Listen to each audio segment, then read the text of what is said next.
In the Western world, it feels like there's just so much division between people. The culture war feels like it's everywhere nowadays, and as time has gone on, it feels more and more inescapable. At times it may feel like people on the left and the right can't agree on, well, anything. But every now and then, there's someone or something that is just so terrible that the left and the right put aside their differences and agree to hate it together. Whether it's Daft Noodles, Lily Orchard, Kanye West, and of course the subject for today's video, Velma. Now I promised you guys that if my Velma video got 7k likes, that I would do a full review of the entire series. In retrospect, I really should have asked for more because I did not want to review this series. I could tell just from the first episode that this would easily be the worst series I've ever reviewed. And that's coming from a guy who reviewed all of She-Hulk, Kenobi, and Twilight. I said that She-Hulk felt like a show that was just designed to piss people off. But I wish I didn't say that, because Velma definitely deserves that description way more. It was expected for people on the right to hate this show, but even people on the left hated it. No one had any idea who this show was made for. But before I begin, I want to debunk the rumor that this show became successful because of hate watching. I talked about this in detail in a different video, so if you want more information, go check that out. But to sum it up, the article that everybody loves to point to said that its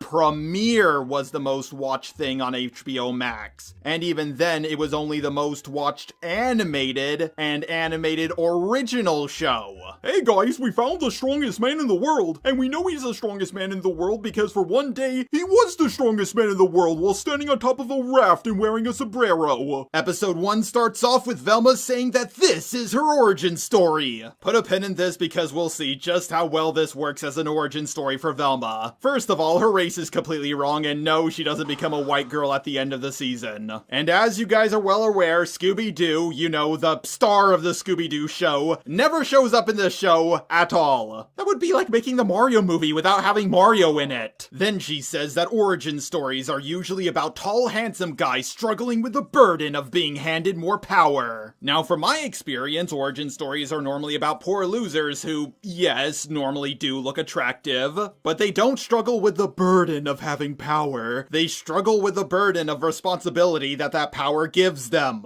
After all, with great power comes great responsibility. Responsibility being something that Velma completely lacks. Then she says, and if they are about girls, it's usually like, hey, what made this hot girl go crazy? Aside from Harley Quinn, what show about a girl has that premise? She-Hulk didn't have that premise. Twilight didn't have that premise. Witcher Blood Origin or Ahsoka didn't have that premise. This is just a made-up problem. But there is one show aside from Harley Quinn where I asked this question. This show! Yeah, throughout this show I was asking myself, why is Velma such a crazy bitch? And we find out later it's because her mom left her and she was also hypnotized or something. Oh no, wait, I'm wrong. Velma does not fall in this category because she was talking about hot girls. Yeah, I talked about this in my video, is race bending making people more racist? And in that video I brought up how the worst version of Velma is the one that they race bent. Like, imagine if I made a race bent version of myself and he was like, yo man, it's me, Jamaican Jaw. I'm gonna eat this baby. Then she goes on to say that she was the one who assembled the Mystery Inc. team and not Fred. You is a motherfucker, you know that? Oh my god, it's like Batwoman. It turns out this whole time, a man was actually taking credit for a woman's work. We cut to a bunch of 15-year-old girls showering together. A lot of people freaked out about this, but come on, I've seen what animes you guys watch. Honestly, this is pretty tame compared to half of them. Two cockroaches start banging. Apparently this is supposed to be funny or something. Fun fact, did you know that all cockroaches are intersex? Penis! And they decide which one will carry the baby by fighting. Whoever wins is the dad, and whoever loses is the mom. Yeah, make an anime around that premise. Oh, who am I kidding? I'm pretty sure that already exists. Daphne, who is, Asian, by the way. Like, I'm not saying that Asian gingers don't exist, but they're insanely rare. Hell, even white gingers are pretty rare. Believe it or not, one time I saw a black ginger with blue eyes. There's gotta be only like a dozen of those in the world. His nickname was Ganon, by the way. Daphne says to one of the other girls, have you ever noticed that pilots for TV shows normally have a lot more sex and nudity than the rest of the series? And while that is something I have noticed, and this is a pretty subtle fourth wall joke, it isn't funny. It's just above, hey look, reference. Velma comes into the shower room role-playing as Gordon Freeman. She of course assaults people and asks Daphne, "How do you feel about race-blind casting?" Which, by the way, is the practice of casting without considering the actor's ethnicity or race. Now, I'm one of those people who likes it when, you know, the actor looks like the character they're playing. I guess that makes me a racist or something. And in animation, this is even easier because characters can be, well, any ethnicity you draw them as. Daphne is voiced by an Asian woman, and she's Asian in the show. Velma is voiced by a South Asian woman, and that's what she is in the show. Basically, I'm trying to say that this show was not made through blind casting. The casting was very deliberate. Daphne says that as an Asian woman, she thinks it would be cool because she would get more job opportunities. Okay, there's a very good reason as to why there's not a lot of Asian actors and actresses in Hollywood. It's for the exact same reason why you don't see a lot of Asians working at McDonald's or working construction. It's because there's very few Asians in America. Hey, there's not a lot of Native American actors in Bollywood. Well, maybe it's because there's very few Native Americans who live in India, which is very ironic when you think about it. Velma says that she wasn't expecting such an enlightened answer. Well, I wouldn't expect you to. You attacked her. We get to another joke from the second trailer where a dead girl falls out of a locker, and she has no brain. Velma points this out, but she's not dissing her. She literally has no brain. Ha, what a knee slapper. And I'm pretty sure the inspiration for this joke came from one of the writers on this show. We see the title screen, and I won't lie, it's very beautifully animated. Velma is of course a suspect for the murder. I mean, she did come into the locker room with a fucking crowbar. I've played Half-Life, I know the damage those things can do. She's being interrogated by two interracial lesbian cops. And the cops... Tell Velma that she will be arrested for murder unless she can prove who did it within 24 hours. Yeah, I don't think I need to tell any of you that's not how murder investigations work. Oh yeah, and this is our first introduction to Velma's schizophrenic visions. We'll get to that more later on, but you won't believe how bad the payoff is. Anyways, Velma, the 15-year-old girl, is off to solve a murder case. She checks her phone and sees a bunch of missed messages from Norvell. And yes, I am aware that Norvell is Shaggy's real name. In this show, they basically make him a giant simp for Velma. I guess they're doing a role reversal because in the original Scooby-Doo shows, a lot of people simped for Shaggy. Velma is about to call Norvell so he can help her, but she bumps into the rich, evil, racist, bigoted Fred, and she completely falls head over heels for him. God, I hate Andrew Tate so much, but he's so dreamy. Daphne and Fred start making out, and Daphne sexually assaults Fred, like he's clearly not into it and she's trying to force herself onto him. I guess it's okay when women do it in shows. Velma goes back home to her family who, for some reason, speak in hashtags. Writers, I know you guys are old and out of touch, but Gen Zers don't actually talk like this. This is one of the biggest how do you do fellow kids I've seen in a very long time. Velma's lawyer dad of course knocked up a Latina racist.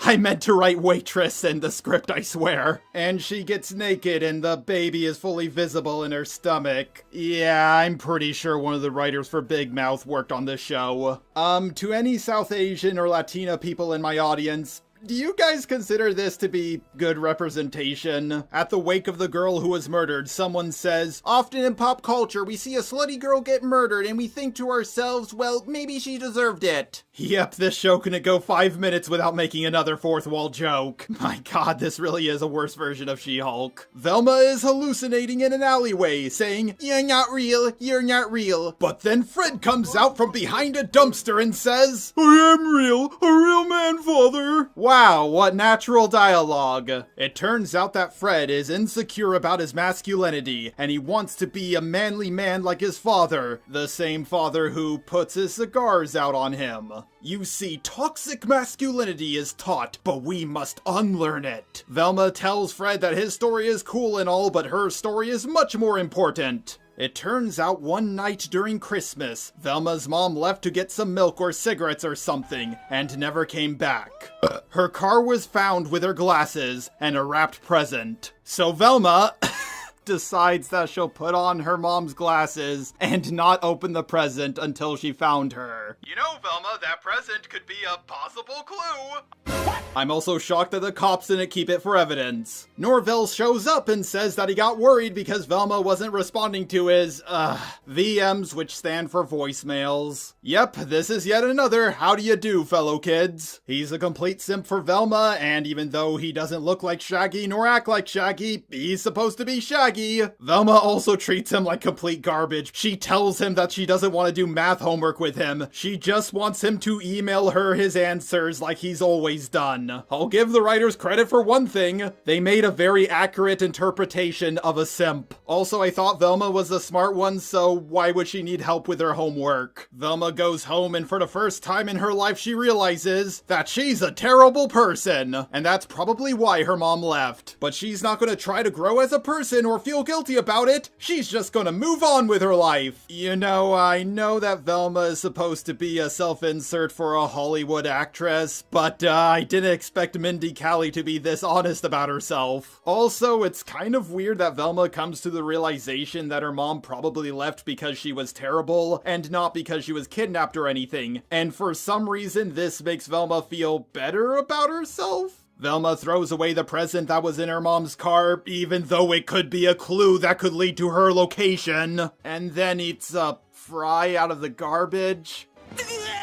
Yeah, this is the weirdest self-insert character I've ever seen in my life. Velma goes to school the next day after giving herself a makeover, which makes her actually look attractive. And Velma is sexy now because she is unburdened by the belief that she made her mother go missing? What? That's the complete opposite of what happened! Yep, the writers just forgot what they just wrote. Honestly, I'm surprised it took this long. Everybody starts throwing stuff at Velma because she's a terrible person, and then somehow Fred throws something which cuts off this guy's leg. Velma goes into the bathroom to wash herself off, and we get to probably the most dragged out toilet joke I've ever heard in my life. Daphne is trying to tell Velma something and someone keeps interrupting her by flushing. With how much time is devoted to this joke, I bet the writers are super proud of it. I'm not exaggerating, this joke goes on for like 30 seconds. Velma jumps to the conclusion that Fred is the murderer because he's a rich white guy. Velma sneaks into Fred's mansion and starts having another hallucination, but Norvell breaks her out of it by telling her that he loves her, and then she immediately friend-zones him. Fred comes in a robe and apparently he hasn't gone through puberty yet, so his balls haven't dropped and he has a small pee-pee. He starts walking towards Velma like he's gonna stab her, and then the two lesbian cops come in at the most convenient time and shoot him in the legs. Yep, everyone, it's another super convenient thing that happened for the plot to move forward. Honestly, I'm shocked that it didn't happen sooner in this episode. And by the way, Fred wasn't gonna stab her, he was just gonna pay her off. Like, the cops have no reason to suspect him, but they still arrest him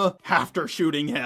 The episode ends with Velma going home, and she finds another murder victim in her trash can. Well, if the police already suspected Velma to be the murderer before, now they have even more reason to. So that was episode 1, and I gotta be honest, so far, this is not the worst show I've ever reviewed. Oh, don't get me wrong, it's bad, but I've reviewed much worse shows than this. So let's move on to episode 2. Episode 2 of Velma starts off right where episode 1 ended, with Fred being dragged away by the cops. Yep, he was shot in both legs and now he's gonna be tried for murder because a brown girl said he did it. Well, if that's not white privilege, then I don't know what it is. Oh, and if you didn't remember that Fred had a tiny dong from the last episode, don't worry, cause they do another joke about it right at the start of the episode. Now keep in mind Velma, Mindy Kelly's self-insert, is attracted to Fred, a racist, bigoted, rich white guy with a tiny penis. Ooh, that's kind of small.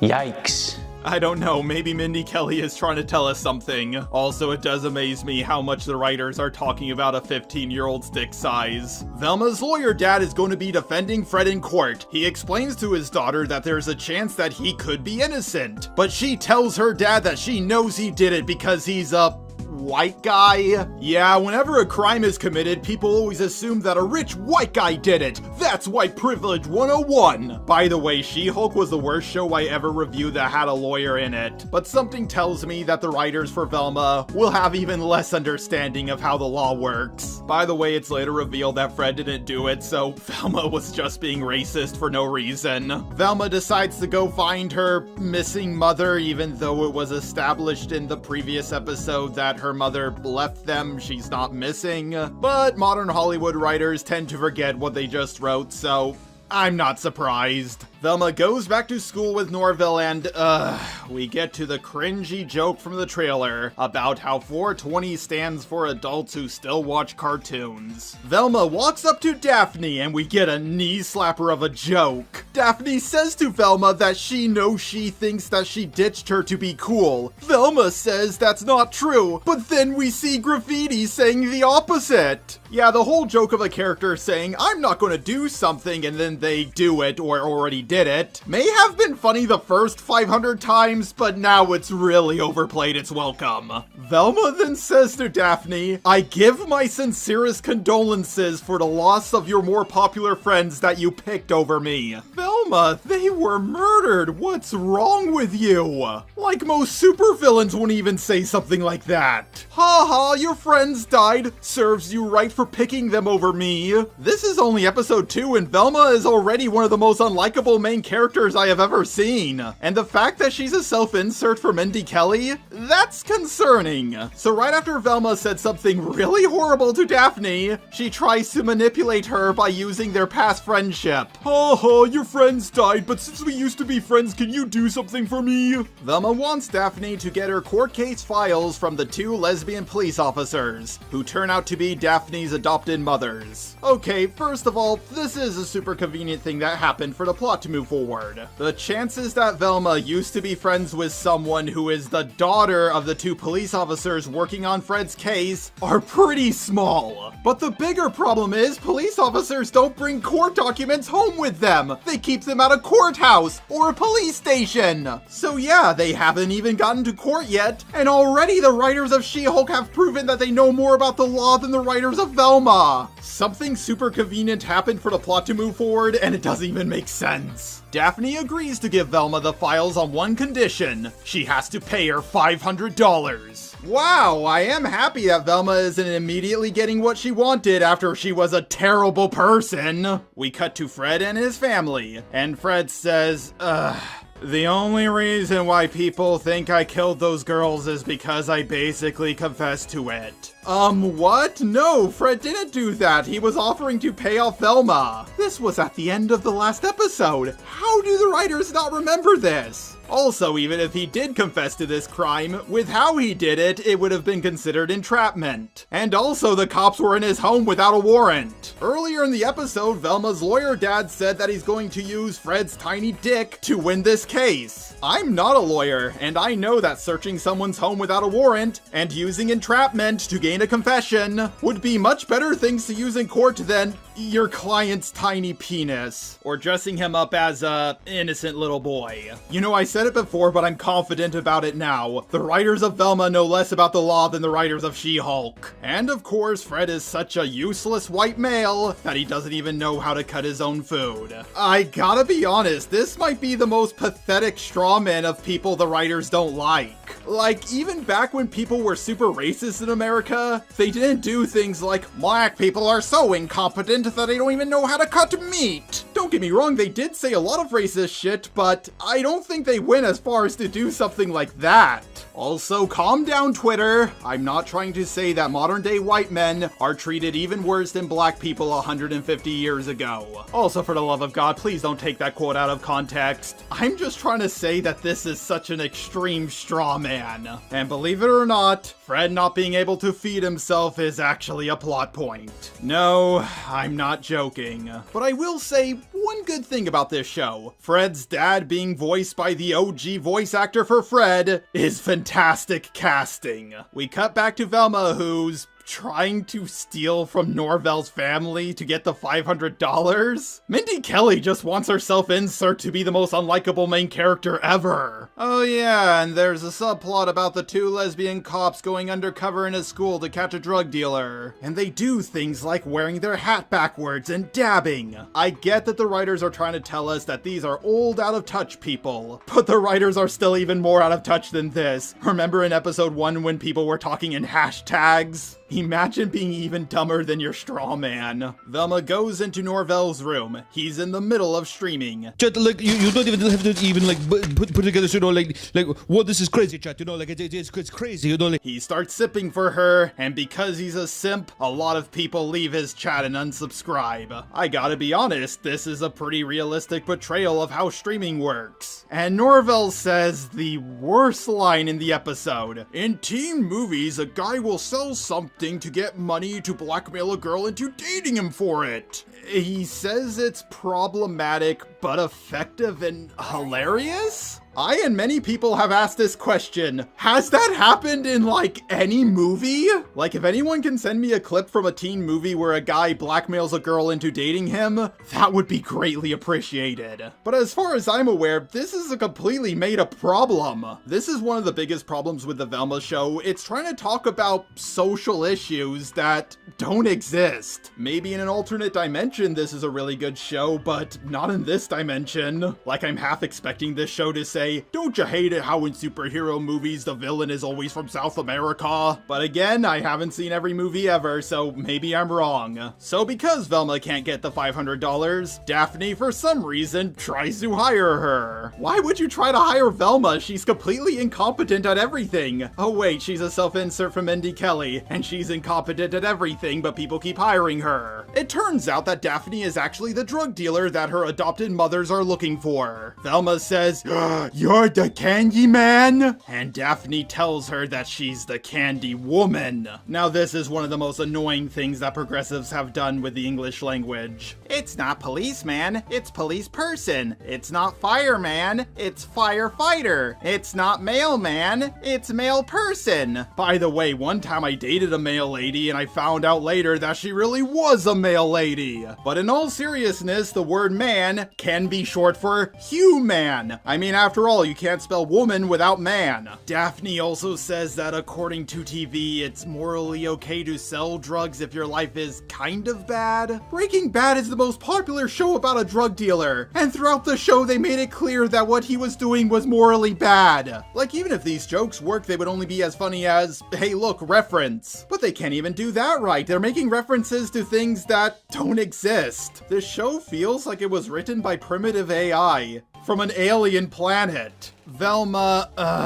says that those are all white people, Daphne. Minorities on TV can only sell drugs to escape poverty. First of all, again, Walter White was white. His actions were never painted as morally good. Second, minorities in TV shows don't just sell drugs to escape poverty. Often they're like a drug lord or something, like Gus. Yeah, characters in TV shows, not just minorities, but white people as well, often do sell drugs to escape poverty, but that's not always the only reason why they do it. This show has to have been made in an alternate dimension, I swear. By the way, Velma is such a massively racist character. Like, by the actual definition, she's racist. Daphne says that Velma knows everything about everyone.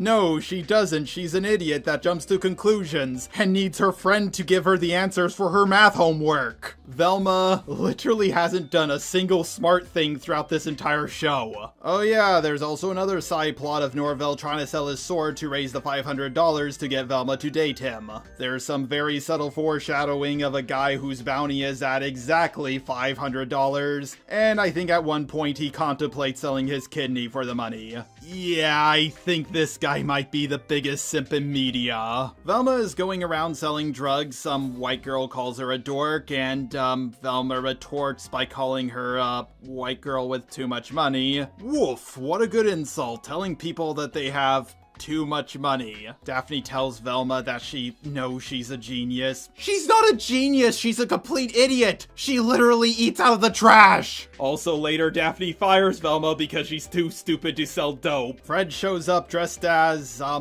Shota. The reporter says that she speaks for the entire journalistic community when she says, "I feel like an asshole." Okay, you know what, Mindy Kelly, that was actually a good joke. But then it starts raining, and this causes Fred to look like Hitler. Of course, someone points this out and says he looks like Hitler, but then he actually says something kind of funny by saying, "and not just because we compare everyone to Hitler these days." Okay, I will say one good thing about this show that it has over She-Hulk. The jokes are a lot better. Granted, that's not a high bar to jump over, but they jumped over it. We cut back to Daphne and Velma, and Daphne wonders as to why her hair is the color of buffalo wings.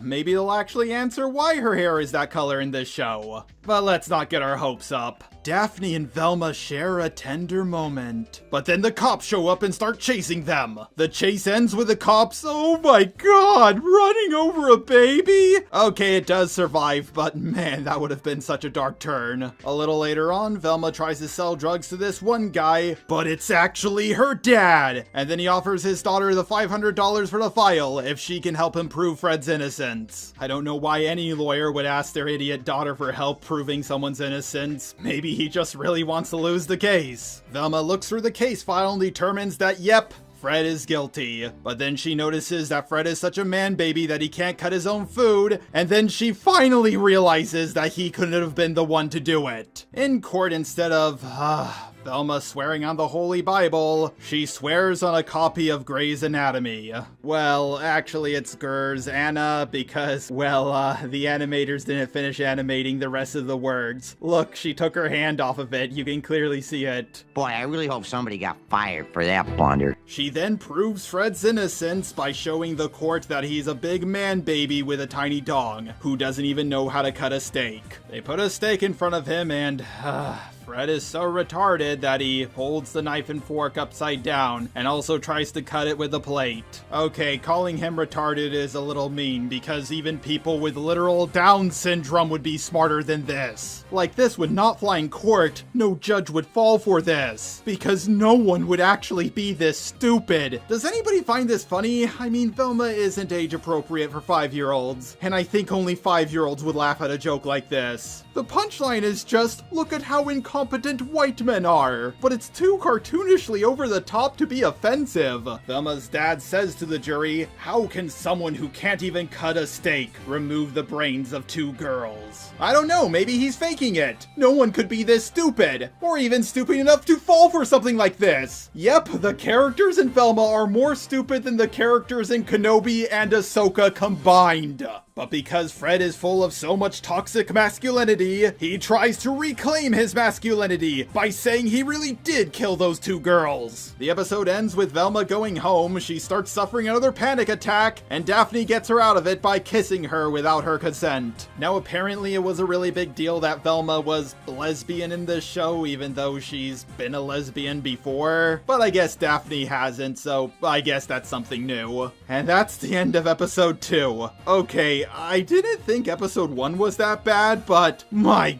god, I see why people say this is the worst show ever now. Episode 1 was bad, don't get me wrong, but it wasn't the worst first episode of any show I've ever seen. But episode 2 of Velma is the worst episode I've seen of any show ever. But there's 8 episodes left, so something tells me I haven't seen the worst episode of Velma yet. Anyways, episode 3 of Velma begins right where episode 2 ended, with Velma and Daphne making out. Daphne decides to go home and Velma says, what the hell just happened? Which is exactly what I say after watching any episode of Velma. Velma is so shocked from the kiss that it puts her in a daze. She can't sleep, and when she's getting ready for school, she pours coffee and cereal and puts her hand in the toaster. Now this is a very common joke that is relatable to, well, everyone. Sometimes you're just so shocked or tired that you get things mixed up. I remember I was so tired one time that I put the dishes in the bathtub and the baby in the sink. Needless to say I got fired from babysitting for that family. But this joke only works if, you know, things are mixed up. Like if she was buttering her cereal and pouring milk onto her toast. You flip them around and she's pouring milk into her cereal and buttering her toast. If you flip around what she's doing, she would be pouring coffee into her toaster and putting her hand in a bowl of cereal. Oh, and for some reason the toaster shocks her. Velma narrates to the audience that the only thing people want to know about her character is she gay or not. I mean, it really just depends on the continuity. She's been into Johnny Bravo and Shaggy, and she's also been a lesbian before. Yeah, I know this show is trying to act like it's the first one to ever make Velma bisexual, but it's been done before. Oh yeah, and apparently while Velma was in her days, she accidentally fed the cat prenatal vitamins. I bring this up only so I can make a bad joke. That's one hairy pussy.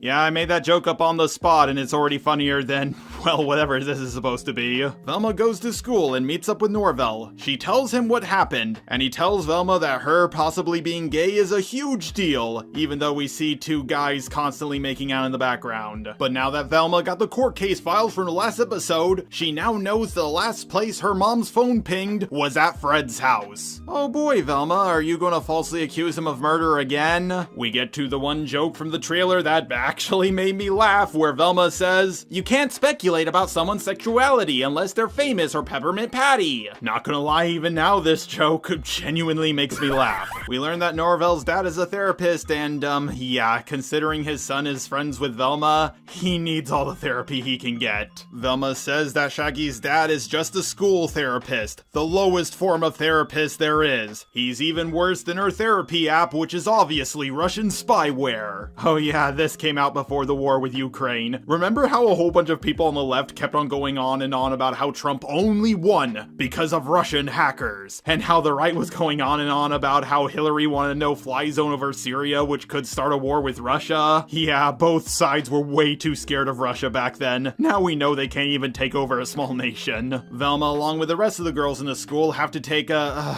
women's self-defense class so they don't get murdered. Velma says, why don't boys take a don't murder women class? Norvell's mom says back to Velma, because I only have $50 in the budget to combat centuries of toxic masculinity. Okay, so the term toxic masculinity is a lot like the term wokeness. It's very hard to define, and everyone seems to have their own definition for it. So just like with the term wokeness, if you're gonna argue against toxic masculinity, you need to figure out what the person you're arguing with defines it as. This show seems to define it as men thinking it's okay to murder women because that's what they've been taught for hundreds of years. Well, that's just stupid. Murder has been illegal for hundreds of years in just about every single country. If anything, there's a surprising amount of women who are into serial killers, so wouldn't this be toxic femininity? And obviously, Velma saying don't teach women to defend themselves, teach men not to murder, is obviously in reference to the popular talking point, don't teach women how to avoid being raped, just teach men not to rape. Now obviously, this talking point has been torn to shreds, especially on YouTube during 2016. Men already know it's illegal. They could get arrested for doing it, and just merely being accused of rape can completely destroy someone's social standing. They already know it's wrong, they just don't care. Or they're just currently under the influence of something. I completely support the idea of women taking self-defense courses. This talking point is as stupid as saying, don't teach me to lock my door when I leave my house, teach thieves not to steal. I just can't believe for how many years this talking point has been torn apart, and it's still being used. By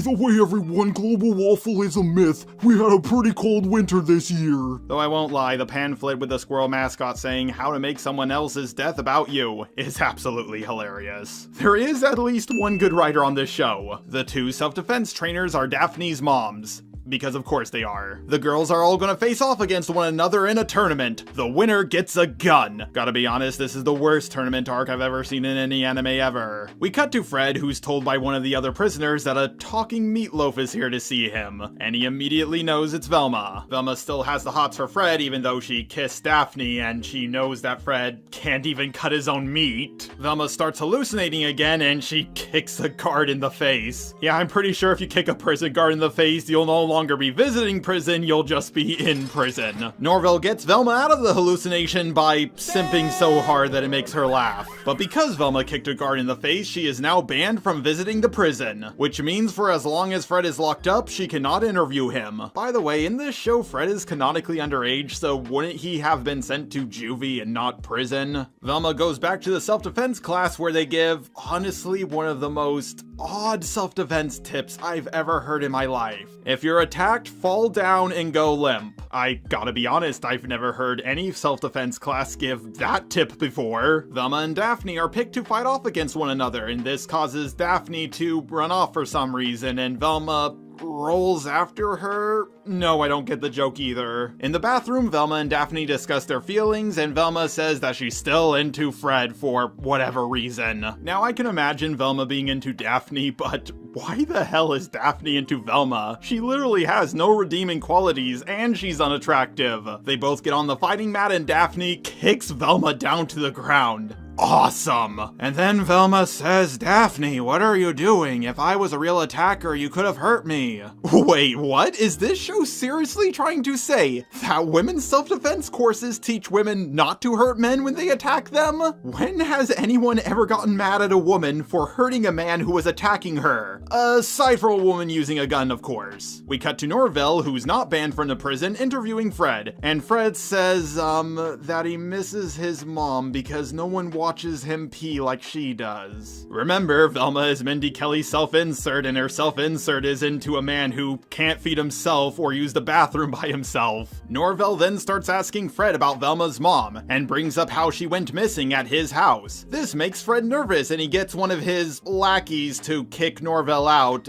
How does a Nancy boy like Fred have a lackey? We cut back to our anime tournament arc where Velma discovers, that going limp allows her to win every fight. Don't get me wrong, going limp can help you in certain fights, but she's not doing it right. She's not exactly Sea King Kaku. And yes, this is where we get that creepy image of Velma that you've seen everywhere. By the way, this is apparently a stolen joke from Mr. Bean.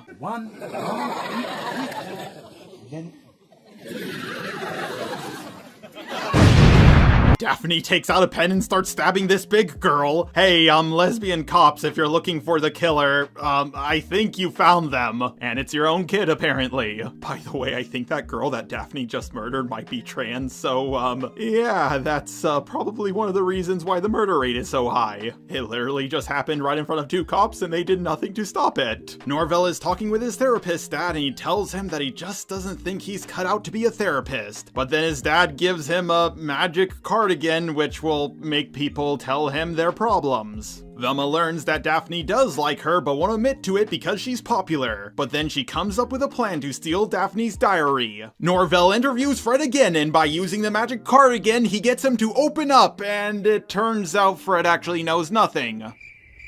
Well, that was pointless. We get to the final fight between Daphne and Velma decides to read out Daphne's diary to everyone. She thinks this will destroy her popularity, but all she reads out is, yeah, sometimes she goes to therapy. This, of course, makes everyone turn on Velma. You know, I may have autism, but even I'm not autistic enough to do something like this. You see, mental health is no joke. Just ignore the fact that the writers have been making jokes about mental health throughout this entire episode. Keep in mind, Velma is supposed to be the smartest character in this show, but unfortunately, you can only write a character as smart as, well, you are, and the writers are idiots. Then we get to the absolute best part of the episode. Daphne kicks Velma into a wall. Also, apparently she kicked Velma so hard her tubes are now tied, so she can't breathe, which is good for, well, everyone in the world. Velma gets therapy from Norvell's dad, but because he doesn't have his magic cardigan anymore, he has to use something else to get her to open up, and he uses a water fountain. I'm sure someone somewhere finds this funny, but I don't. Later on, Velma is riding in a car with Norvell. Fred probably didn't do it. Yeah, but isn't it nice to see a rich white guy get falsely convicted for once? I'm too distracted to enjoy it. Like, I seriously want to know, is there a single likable character in this show? Fred and the other prisoners start rioting, and this will lead to nothing. It's only here to pad out this episode. Yes, they do escape, but whether they did or didn't, the outcome would have still been the same. Trust me, you'll understand why when we get to episode 4. Velma apologizes to Daphne for reading her journal out loud, and just like in episode 2, Daphne forgives her way too quickly. They reveal that they do have feelings for one another, but for now, they'll just be friends. Wow, Velma just friend-zoned Daphne like she did to Norvell. Norvell is talking with his dad while they witness the prison riot, and Norvell's father tells his son that he's not ready for the cardigan. Norvell hands it back to his father, but then something drops out of it. It's a piece of paper that says Crystal Cove Insane Asylum. Norvell questions his father as to why he has this, and his father gets really nervous, saying he has a friend who works there. Norvell, why are you questioning this? And, Norvell's father, why are you so nervous? Therapists work with people in insane asylums all the time. This is not out of the ordinary. Norvell's dad says his friend who works there is, Dr. Bad Excuse. Norvell puts the magic cardigan back on to get his father to answer his question. Norvell's father opens up and says, "Son, I have to tell you something about your mother." And no, this has nothing to do with the next episode. Yep, the only reason why the cardigan was so important was so that something super convenient could happen, so that the plot could move forward. The episode ends with Fred being caught by the two lesbian cops, and he's tased. You know how I told you to wait until episode 4 to learn why the whole prison riot was pointless? Yeah, it turns out you just had to finish the credits to realize that scene was entirely pointless. I do apologize that my review of episode 3 was shorter than my review of episode 1 and 2, but that's because, well, not that much happens in this episode. However, a lot of the things in this episode are important for understanding episode 4. So let's move on to reviewing it. No, God! Episode 4 starts off with a flashback when Velma was in preschool. She talks about how she was never really all that popular. I mean, now she's popular, but, for all the wrong reasons. Basically, this flashback just establishes that Velma doesn't like pretty and popular girls, which we already knew, so this flashback is kind of pointless. Then it's revealed that another girl was murdered, so it looks like the school will have to get rid of their murder-free banner, which apparently cost $10,000? Wow, what a relatable joke. I can't tell you how many times I tried to buy a banner, only to realize that it was the same price as a used car. Like, I really don't know who would find this joke funny. The banner also says murder-free for 2 weeks, so they could have only used it for a few more days before they had to get rid of it. Is the joke supposed to be about how much schools waste their budget or something? So, Fred is now exonerated. He's going to be released from prison because,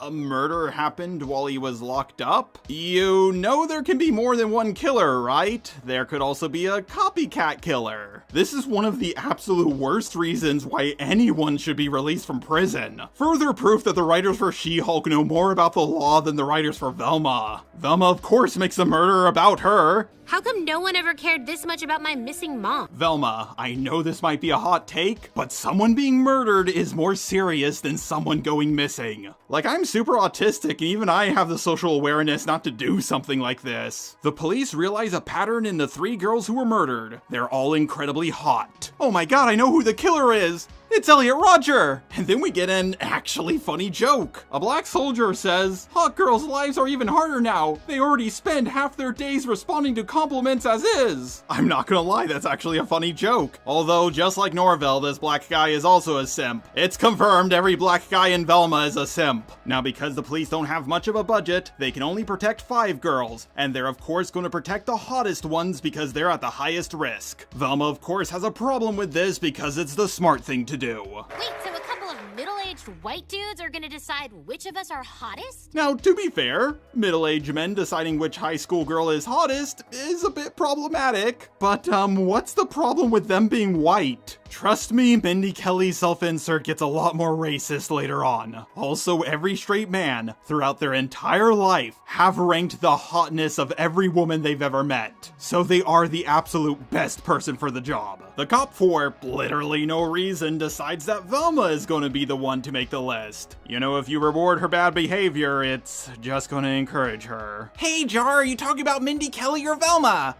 Yes. Velma says she would rather die than make a list of which girl is hottest, even if it is to save their lives. But Velma eventually agrees to make the list. Velma, of course, pushes the creation of the hot girl list onto her friend Daphne. She literally admits that most girls look like a potato in a dress to her. Then why did you agree to make the list? And also, that's what you look like. Stop projecting. The hot girls, of course, do whatever they can do to make it onto that top 5 list. I get that this is played for laughs, but they're literally just trying to not get murdered. Velma says, "I figured out the problem with this list. Men literally make everything about themselves. Now personally, I think this is just Velma projecting, who by the way is Mindy Kelly's self-insert. Yes, I am going to keep bringing that up throughout this review. Literally, throughout this show, every single member of the Scooby-Doo gang simps after Velma. And she thinks men are the ones who make everything about themselves? Velma decides to get into contact with Fred so he can make the list. Who is a man, by the way, and she said men shouldn't make the list, but now she's going to a man to make the list. By the way, isn't it funny that this show keeps preaching to us why objectifying women is bad, yet it's constantly objectifying women? Now, even though Fred just got out of prison, Velma doesn't think he suffered enough. So she tricks him into reading a feminist book, which he thinks is about X-Men because it has the word mystique on it. I'm gonna be honest here, Fred doesn't seem like a guy who would read an X-Men book. By the way, the Feminine Mystique is actually a real book. It was written by Betty Friedan. It talks about how women would rather get married and have kids over having a job or going to education. I'll link a Wikipedia article about it down below, but it is absolutely not what a modern feminist would agree with. Writers, if you're going to make up a fake title for a book, you might want to Google it first. Norville visits Daphne so he can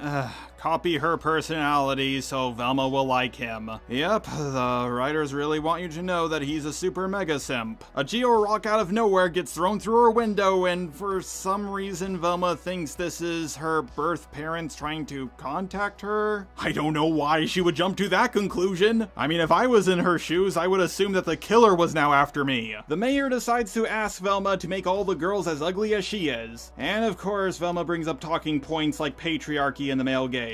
Velma tries to uglify 4 of the pretty girls, not Velma though, because I guess she wants her to get killed. Velma says that, women trying to make themselves look attractive is internalized misogyny. Norville and Daphne start heading towards the mines, and Norville brings up that the rock might have been from the killer, and Daphne agrees with him. Yeah, she's trying to catch the killer. I thought she was being stupid before, but it turns out I was wrong. Fred finishes the 400-page book and realizes that it's not about X-Men. Even for how dumb Fred is, I'm surprised he didn't realize that sooner. And because Fred read the feminist book, he now finds all women attractive. By the way, I'm so sick of this mentality. Read a book by Jordan Peterson and then you'll agree with him. Read the Bible and then you'll be a Christian. Like, I understand certain books do click with certain people, but just because a certain book convinced you doesn't mean it will convince everyone. Velma manages to make the pretty girls look ugly, but they're still more attractive than her. Norville and Daphne go to a mine museum, and Daphne recalls memories back to when she was a baby, which I'm pretty sure is impossible. The popular girls decide to go back to being pretty. The reasoning is that no girl should change how she looks in order to not get murdered. Okay, well, enjoy getting murdered then. They tell Velma that her definition of womanhood is even more restricted than theirs, and this causes Velma to dress up as a blue-haired elf for some reason. As they're stuck in traffic, Velma's stepmother starts to give birth. Velma tries to request a cop to escort her stepmother to the hospital, and he mistakes her for the serial killer, and to be perfectly honest with how she's dressed, can you really blame him? A crowd forms around her stepmother so they can film her giving birth in public. I know this is supposed to be commentary on social media, but I've never seen a video of a woman giving birth in public. Velma gets the hot girls to distract the crowd, and she starts beating people up. You know, Velma, the cop already mistook you for the serial killer, and now he's witnessing you assaulting multiple people. Fred witnesses Velma beating up a bunch of people, and this makes him find her attractive. And now that Fred is simping for Velma, that means everyone in the Scooby-Doo gang is simping for Velma. Daphne says that finding her parents is the only way she can find out why she's so different from everyone. Wait, what? When was that ever established? If anything, Daphne fits in way too well. We get a flashback to show how Daphne was different from everyone, so her being different wasn't established until afterwards. Wow, this is horrifically bad writing. Velma praises herself for being amazing, and her stepmom says that she hopes her baby doesn't grow up to be as ugly as Velma. Just like She-Hulk, Velma is twerking. Why is that in, like, everything? Fred tries to hit on Velma, but she's not attracted to him anymore. She says she cares about inner beauty, even though previously Several times, Velma has talked about how attractive Fred is, and he's always been a terrible person. Nothing has changed. Oh no, wait, something did change. His politics. Now he sees the world how she wanted him to see it. She's just not attracted to a feminist guy. She misses it when he was really racist. Once again, Mindy Kelly's self-insert is the weirdest self-insert of all time. And after the credits, we see Gigi. In case you guys don't remember, a lot of people thought this character was actually Scooby-Doo. I'm not joking. Look it up. And that was episode 4. I gotta be honest, it still wasn't as bad as episode 2, but it was still pretty bad. This show is just draining out all of my motivation, I swear, and I'm not even halfway done yet. Episode 5 of Velma. Episode 5 of Velma starts off strangely based. Her loyal simp Norville is not responding to her messages. I guess he finally had enough of her shit. She needs Norville because her hallucinations are getting out of hand, and she can't ask her neighbor Daphne because, well, Daphne makes her too hot and bothered. And, also Daphne is doing the whole live long and prosper thing Spock does for some reason. Her dad is also leaving her home alone because, well, he has a baby on the way. Velma is of course not happy about this because it's not about her, and also there's a murderer on the loose. You're leaving me home alone with a murderer on the loose? Even though I was voted most likely to be murdered before any of this? Well, that's probably because you're absolutely insufferable. Again, Velma is the weirdest self-insert I've ever seen. Wait until you see how much pizza I eat. I can eat 3 slices. Yeah, maybe 3 personal slices from Costco. Velma goes up to the band members with a picture of Norville. These people personally know him. You don't need a picture. Good morning, students. This is Principal Rogers. I'm here with Mayor Dave and the Sheriff. Everybody listen up. We're just letting someone somewhere is being intolerant. Oh no, this show is gonna tackle cancel culture. Like, I'm fine with YouTubers tackling this topic, but whenever Hollywood does it, it's always over the top. Oh my god, that guy just jumped out of a window because he heard someone might have been intolerant. Now, throughout this show, it has done things that would piss off people who are, well, more right-leaning. And now it's gonna try to piss off people who are left-leaning as well. Who is this show for again? It turns out the police presence in the school, who are there because there's a murderer on the loose, by the way, are being constantly sexually harassed by 15-year-old girls. Ah yes, such great social commentary about how cops are constantly sexually harassed. Is that like a thing? Again, this social commentary might make sense in an alternate dimension, but not in this one. Do the girls just really want the cops to leave because they want to get murdered or something? And also, this is not intolerance, it's sexual harassment. So because of this, the school will have to be temporarily closed. Now, personally speaking, if I was the principal of this school, I would ask the girls to stop sexually harassing the cops, and if they didn't, I would expel them. I mean, it's more logical than making everyone else suffer. Now the kids have a 9 p.m. curfew, and the band practice sleepover is canceled. This makes Velma very happy for some reason. I mean, I guess she thinks if Norville isn't spending time with her friends, he'll spend time with her, but she could have gone to the band party herself if she wanted to. In fact, thanks to the curfew, it will be harder for Norville to visit her. We cut to Daphne, who went back to the mines without Norville this time, even though she brought him along because she was too scared to go alone. Sorry, sign, but hot people are cut too much slack to heed warnings. Is Daphne super strong, or was that just old wood? Rats and bats come out of the cave, giving her even more of a reason not to go in. And then someone grabs her. Wow, Daphne got kidnapped. This is actually starting to feel like the original Scooby-Doo. Fred is still simping for Velma. But just like most male feminists, the ugly girl turns him down. I'm glad reading the feminine mystique caused a little growth. Shush, a feminist is speaking. Oh my god, that's genuinely a funny joke. A progressive is speaking over someone they claim to fight for. It's not only funny, it's relatable as well, so that's a point for this show. Fred tells Velma that his house used to be owned by a mad neuroscientist. Pay attention to this because it will be important later. Velma finds out that Norville has a girlfriend, which is terrible for her because now she can't just use him as her servant anymore. I almost used a different word until I remembered he was black. I also still find it funny that to this day, so many people think this girl Gigi was actually supposed to be Scooby. For some reason, being with a hot girl makes Velma think that she can get with Don Lemon, which is something that Mindy Kelly would absolutely say. Velma at first thinks that Norville having a girlfriend now is a good thing, because he can just help Velma and not tell her about his feelings. But it turns out that Gigi doesn't want her boyfriend Norville to spend time with Velma.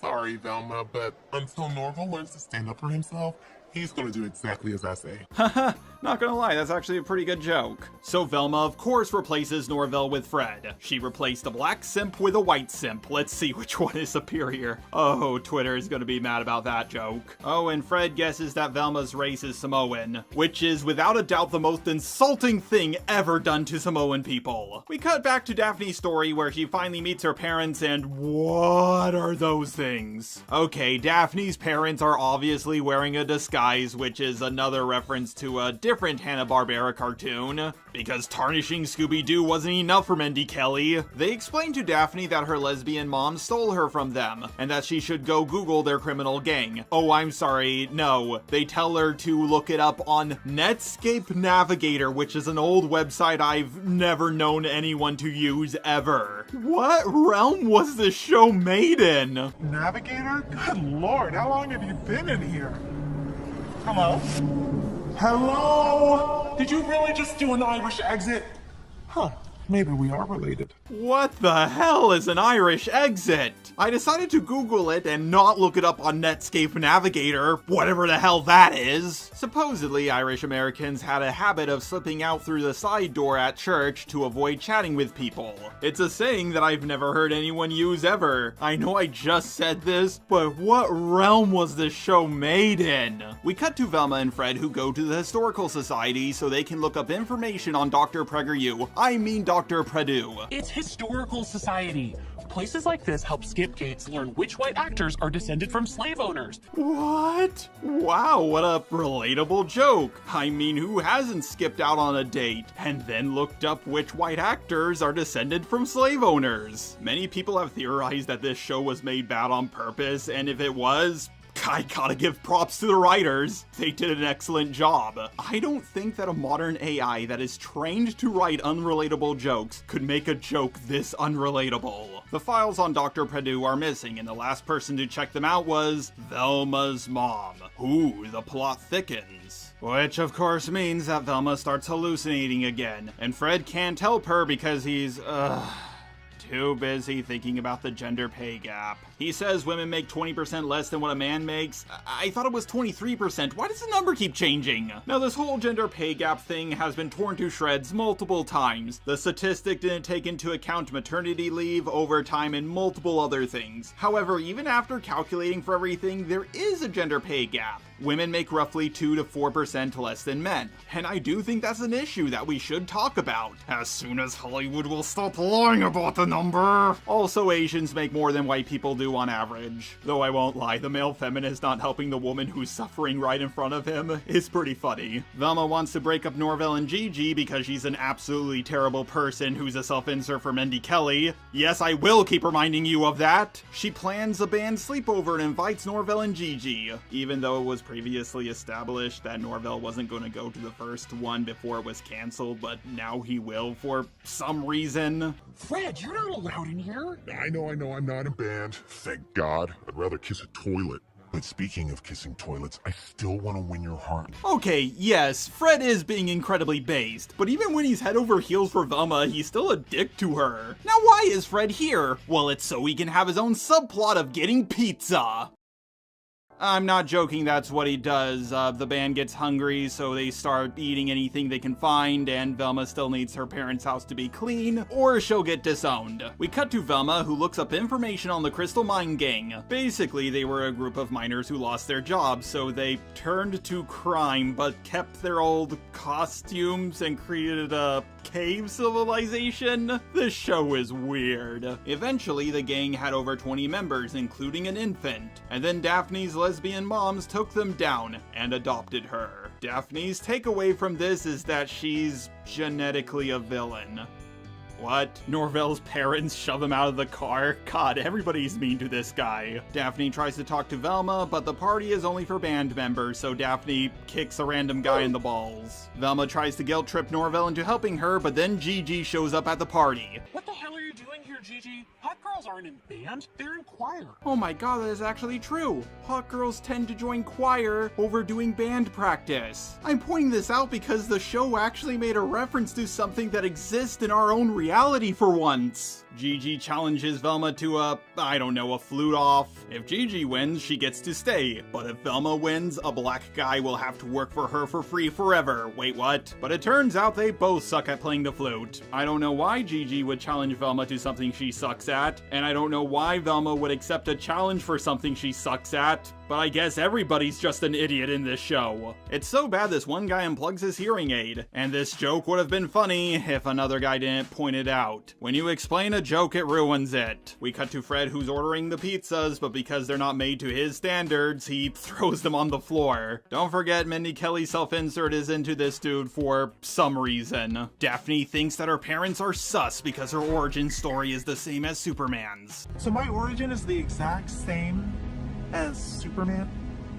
We don't know who that is.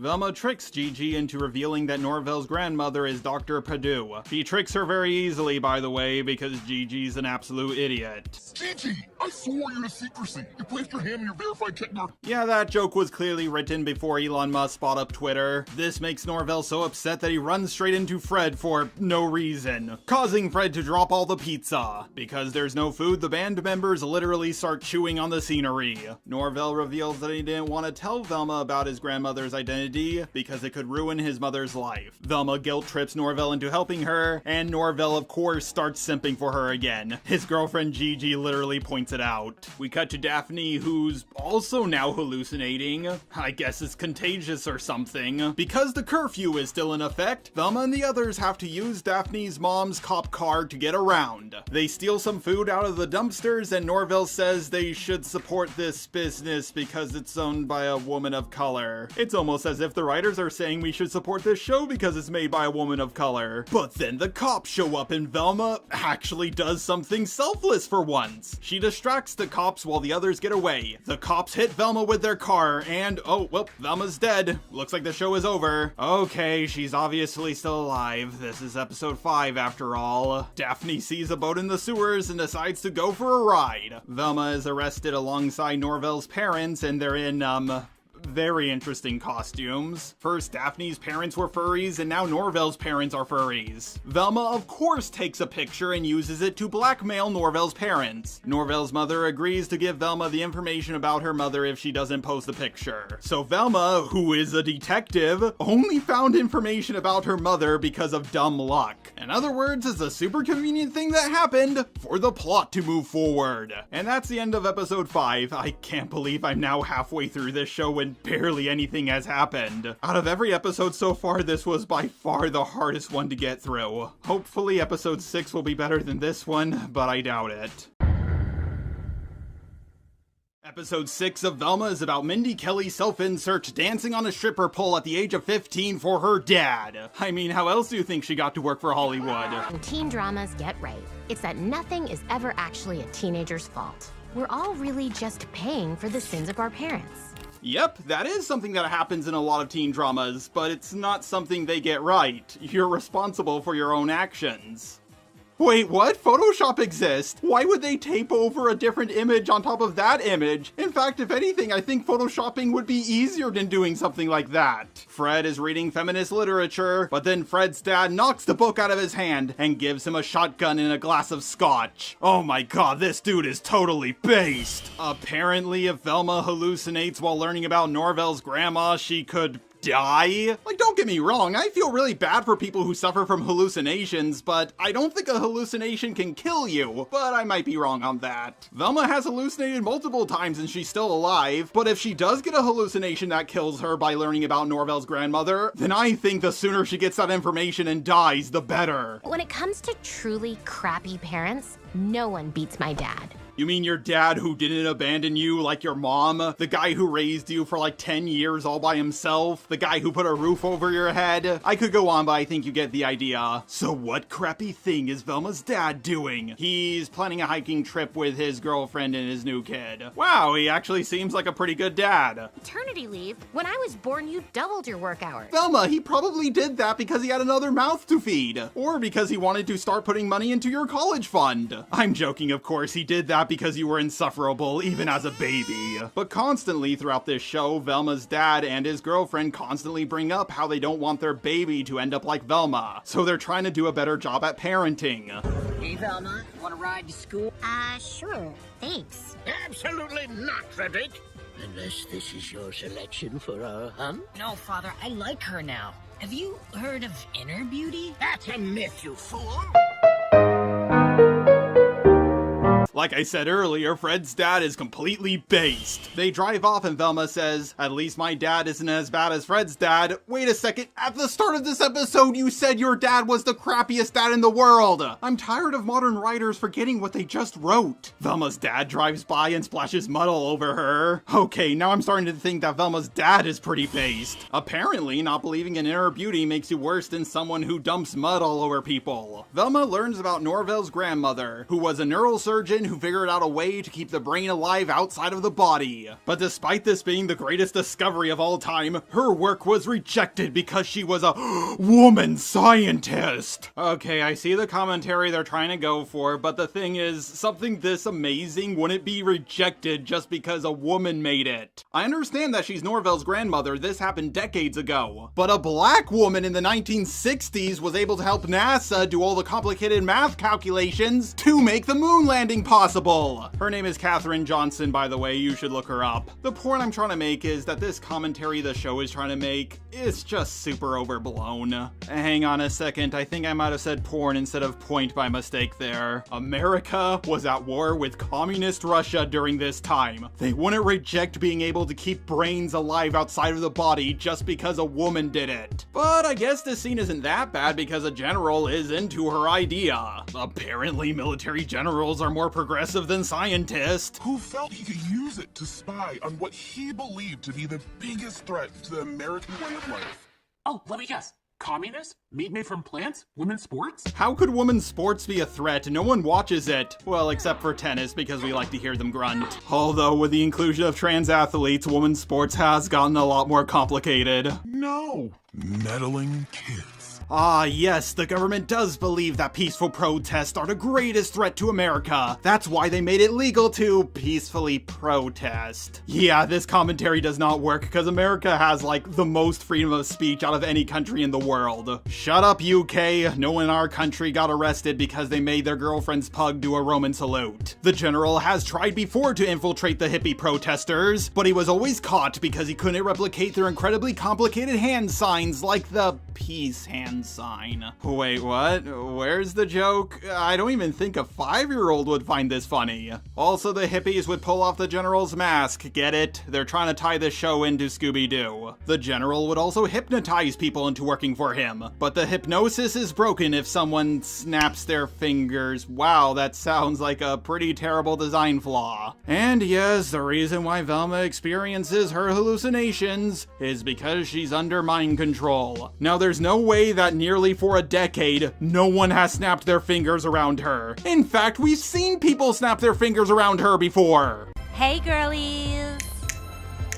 This might be the single worst piece of writing I've ever seen in my entire life. I could see a little kid not taking into account how much people snap their fingers, but not an entire team of adult writers. So the only solution left for the general was to put a soldier's brain into a teenager's body. Seems like it would be easier just to make protesting illegal. He called this plan the, Special Covert Operations Brain Initiative.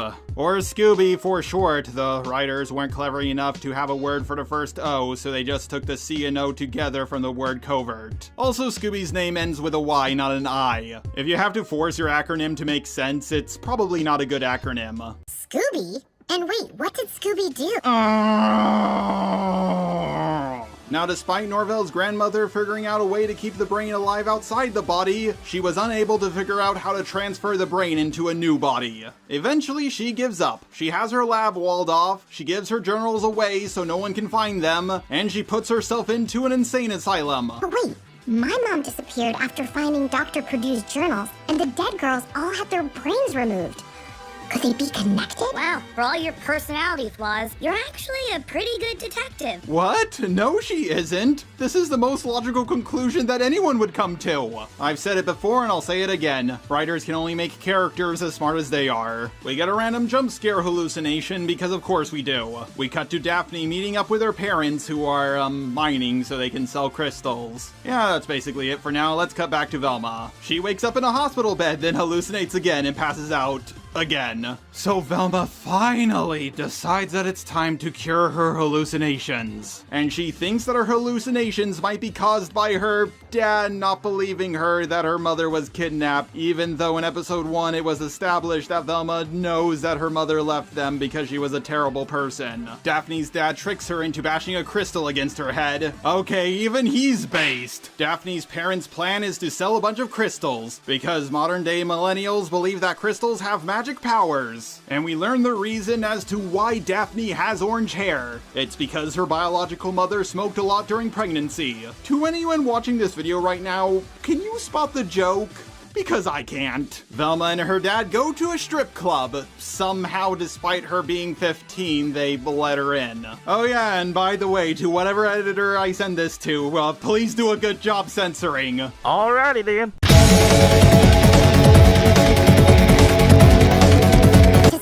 Hallucinations, I need you to believe me that Mom was kidnapped. Dad, in order for me to stop hallucinating, I need you to join in on my delusions. If any girl or person for that matter tells you to do something for them in order to stop their hallucinations, run. Velma's dad gets a work phone call, so because he's trying to provide for the family, she decides to get on a pole and start dancing. But Fred is also there because his dad took him to a strip club. Once again, Fred's dad is super based. Velma finally gets her dad's attention, and everybody leaves the strip club, and, can you really blame them? Norvell decides not to be a simp anymore because he doesn't want to end up like his dad. The only dad in this episode who isn't based. Velma and her dad go fishing, he pulls up the very famous Scooby-Doo ghost. Man, Velma's dad is strong, and that's a strong fishing pole. And yes, this is one of those jokes that goes, hey look, reference. Hey, look! Fred reveals to Velma that the entire time he was spending time with her, he was actually working. For some reason, this makes Velma upset, but the thing is, Velma, he was spending time with you, and you'd even know he was working. So he was providing for the family while spending time with you.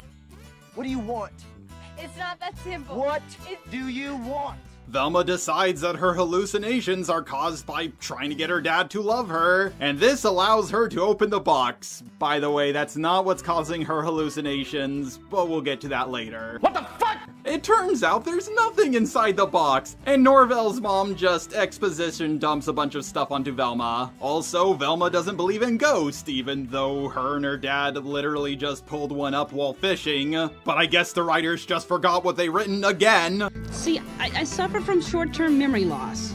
Short-term memory loss. We cut back to Daphne, whose biological parents don't actually love her. They were just using her as a hostage. But then her stepmoms come in and save her. But Daphne's biological parents manage to get away by using a camera flash to make a bunch of bats fly around all over the place. Huh, well, I hope this side plot wasn't entirely pointless and actually leads to something. We get to the scene from the trailer where a bunch of bricks fall on Velma and Fred. It's a good scene because Velma is in pain. Velma's dad shows up and explains why he had to work so much. Now look, I'm sorry for how much I worked when you were little, but I figured you were fine because you had your mother. But then she walked out on us and I wanted to be there for you, but it's too hard because I feel so guilty. So I hide at work. Yeah, it's almost like he had to provide for the family or something. Velma experiences another hallucination, and the only way for her dad to get her out of it is to believe her truth. Which, by the way, I've always hated the term my truth because there's only one truth. The truth. You know, objective reality. But her dad does end up believing Velma that her mother was kidnapped because there's a piece of paper with the word Jinkies on it in his wife's handwriting. That doesn't prove she was kidnapped, that only proves that she was here. And that was episode 6. I gotta be honest, it wasn't as hard to get through as episode 5, so I'm going to hold out hope that episode 7 is even better. Abandon all hope, ye who enter here. Episode 7 of Velma is one of the more infamous episodes, and considering the episodes I've reviewed already, that's saying a lot. It's the one where Velma dresses up like a man and experiences male privilege. I would highly recommend checking out the book Self-Made Man to see how privileged a woman would really be if she disguised herself as a man. The episode starts off with Velma following the one clue she has about her missing mother, the word Jinkies. She goes to see Jinkies the clown, but he already hung himself in Minecraft because he realized he was in the Velma show. Oh God, Sophie, no! There's a message written on the wall in her blood. Oh God, if she's dead, who's gonna clean that up? Jesus, Velma! I know you only think about yourself, but your stepmother just died. Now, at first, I was very surprised that this show actually had the balls to kill off Sophie. But she actually isn't dead. She was just inviting her husband to Fogfest. Kind of seems like a fucked up thing to do, considering there's a killer on the loose, but whatever. Demon, back to hell with you! Velma, stop! This was a fogposal. A fogposal? You know, like a promposal, but for Fogfest. Fogfest? You know, the one night a year all of Crystal Cove comes out to celebrate its world-famous spooky fog and pick the Fog King and Queen. Get it, Fog King? If you say it really fast, it sounds like you're saying, a word that YouTube does not like me saying. And yes, the writers will hammer in this joke they're so proud of throughout this entire episode. No, I know what fogposals and Fogfest are. What I don't understand is how it can still be happening with the serial killer on the loose. What happened to curfew? It was working. Oh my God! Velma actually said something smart! Curfew is over! Because it's not a serial killer, it's the ghost of Dr. Edna Purdue! Even if people do believe it's a ghost and not a serial killer, that's more reason to stay inside. You can shoot a serial killer, but you can't shoot a ghost. But it turns out you can only go to the Fog Festival if you have a date. Which was a rule that was probably only made to keep Velma out.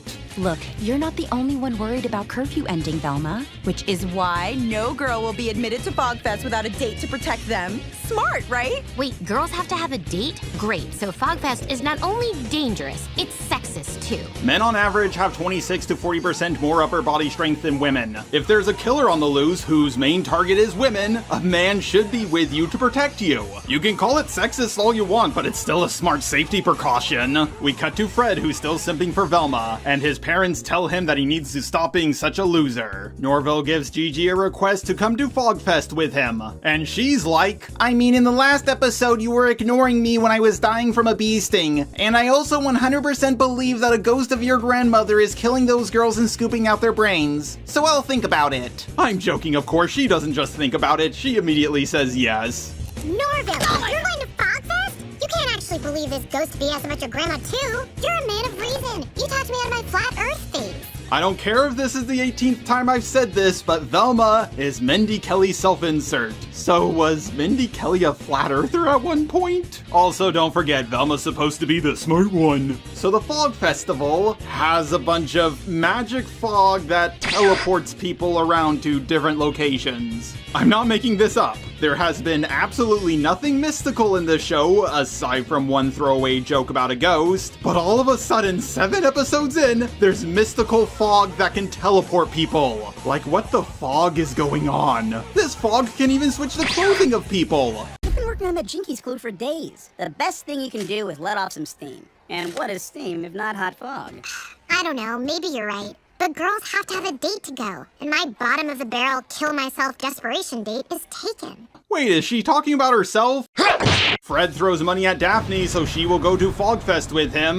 God, Fred is still being incredibly based. Once again, another joke that genuinely made me laugh. No, Daphne, Fred's really asking me, and I'm supposed to be scared. He's back into basic hot girls who work out and wear non-candy jewelry. Oh, if only that were true, my buttery little beach ball, but I am asking Daphne. Huh? I have to be Fog King. Excuse me? Wait, you said Fog King, not Fog... Haha, get it guys? It sounds like he said another word that you can say in PG-13 movies, but not on YouTube, even though you have to be 13 to have a YouTube account. It turns out that throwing money at women actually works, so Daphne will be going to Fogfest with Fred. Daphne gets all dolled up for the festival and, she looks really good. Then again, the main thing we've been seeing throughout this show is Velma, who is absolutely repulsive. So maybe she just looks good by comparison. I see you ignoring me! Yeah, what's that like? Wait, and now you're drinking? That's uncharacteristic! Wait, what? How is that uncharacteristic of her? She sells drugs. Velma learns through reading her mother's manuscript that if she takes a Jinkies note and holds it up to the light, it will reveal a hidden phone number. Once again, Velma didn't do any detective work, she was just told the answer. She calls the phone number, and it belongs to the serial killer. They just do some creepy breathing and hang up. Well, Velma, now that you know this phone number belongs to the serial killer, maybe look up who that number belongs to. It's easy, all you gotta do is use the white pages. Velma learns that the serial killer is at Fogfest, and she disguises herself as a man to get in. You know, this episode hasn't been that bad so far, but I think this is the part where it really goes downhill. There's something funny about you. Not LOL funny, but more thoughtful and well observed, like a female-driven comedy. Wow, that one line kind of just sums up this entire show now, doesn't it? Velma, while she's disguised as a man, punches the cop straight in the nuts, and she's, of course, not immediately arrested. They just let her on through. Okay, I know Mindy Kelly's a woman that thinks males are more privileged than her, but just because a woman can assault a man and get away with it doesn't mean a guy can, especially to a cop, when they're a POC. Once again, this show's commentary just doesn't make any sense at all. Every single man throughout all of fucking history who did anything like this got arrested. Velma is on one of those drop rides and she decides to get off of it and climb down a ladder, and then she falls to her death. Oh, thank God the show is over. No, she of course survives by falling somewhere this show belongs, in a pile of trash. Fred is bribing people to vote for him, but then Daphne notices Velma disguised as a man, and for some reason she's attracted to a guy she just saw rolling in trash. Velma disguised as a man is being stared at by a bunch of women who come on to her. Yeah, because women are so well known for staring at men in public, and women are also known for approaching men. Again, what alternate universe was this show made in? Because I want to go to it. But this commentary also falls flat because, well, Velma being disguised as a man is being treated better than any other male in this series. In fact, we cut to Fred and Norvell fighting each other. Oh my god, that was amazing! Guys put zero pressure on you to wash your hands. Okay, that's actually a joke that exists in our reality. Too bad it isn't funny. Daphne, who is absolutely hammered, asks Velma disguised as a man if she would like to dance. Velma, of course, takes over the entire dance floor because she's a man, and completely fails at doing the worm, which makes everybody cheer for her. Now, in reality, if a guy did something like this, he would be laughed at. Wait a second. As a guy, everyone thinks my worst qualities as a girl are awesome. I guess the commentary was just too subtle. The writers literally had to spell it out for us. Remember all those conspiracies from leftists that Mindy Kelly was secretly right-wing and she just made this show as a parody of what wokeness is? I see where those people are coming from now. Velma warns everybody about the serial killer, and they listen to her because they think she's a man. Yep, men are always believed, especially in court. I would like to deconstruct why this commentary doesn't work, but it's so on the nose that I don't even have to. Like, even far left-leaning people cringed at this, just like how far right-leaning people cringed at Kanye West. Anyways, let's get back to the show. Velma becomes Fog King. Wait, what? Of course she does, because she's a man. She got male privilege. Let's just ignore all the other men who are here. This is just like that one time when Professor Dreadlock made himself white, and then he became president. Sure, there were literally hundreds of millions of white people living in America during that time, but he got to be president because, well, he's white. Holy crap! No wonder men are so desperate to hold on to their power. This is the easiest shit ever. As a guy, I can do anything. And it's easier for you than any other male in this series because, well, the writers suck at doing commentary. Literally, after she's elected to be Fog King, we cut to Gigi shitting on Norvell. Men have so much privilege, as long as they're Velma apparently. We cut to a montage of Velma fantasizing what she can do with her male privilege, like showing up to a job interview with a note that just says, "I'm awesome," and is also given a gift basket of wine and soap? Yeah, you know, those things that men like so much. She also uses her butt to make some art and immediately becomes a success. She even gets a ribbon that says best artist ever. Yep, it's just that easy for men. I mean, I've been doing YouTube for nearly a decade and I still can barely pay the bills. I bet you'd be great at vlogging. Just playing that clip to show you that the writers are still trying to hammer this joke into the ground. Much like how Daphne is going to hammer Velma into the ground. Oh! Daphne rants to Velma about how terrible of a person Velma is. This would be a great moment for character development, but knowing the writers, I doubt that will happen. Velma and Daphne are about to kiss, and oh my god, I just now realized this. Velma is also a short man. Short men have it way harder than tall men, so this commentary even works less than I once thought it did. But then Fred shows up and cockblocks them, and despite being an idiot who can't even feed himself, he figures out that Velma disguised as a man is actually Velma. Velma? Ow! That's my actual mustache, Fred. I just didn't shave it. Gross. Fred tells everyone that Velma can't become the Fog King because she's actually a woman in disguise. So Norvell actually wins the crown because he saved a little girl off screen. Wow, he's such a good guy, and oh wait, he pushed that girl off the pier. Velma actually apologizes to Daphne. Wow, there actually was some character development. And then the serial killer finally shows up. I mean, we're only 70% done with this show and just now it showed up. The serial killer is about to kill Velma, and then the Fog switches his weapon out for a churro. Wow, this is like something a toddler would come up with. And the bad guy came at the unarmed prince with a sword, and then the sword turned into a pool noodle. I think my search is over, everyone. I found the worst written scene in anything ever. I don't think there's anything that could possibly top this. But if you can think of anything, let me know in the comments. We get a classic Scooby-Doo chase scene.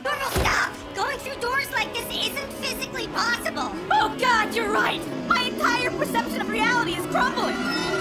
Wait, no, it's just a ride. Oh. Yeah, they take a few moments to insult the original Scooby-Doo show. Oh, look! An old-timey photo booth!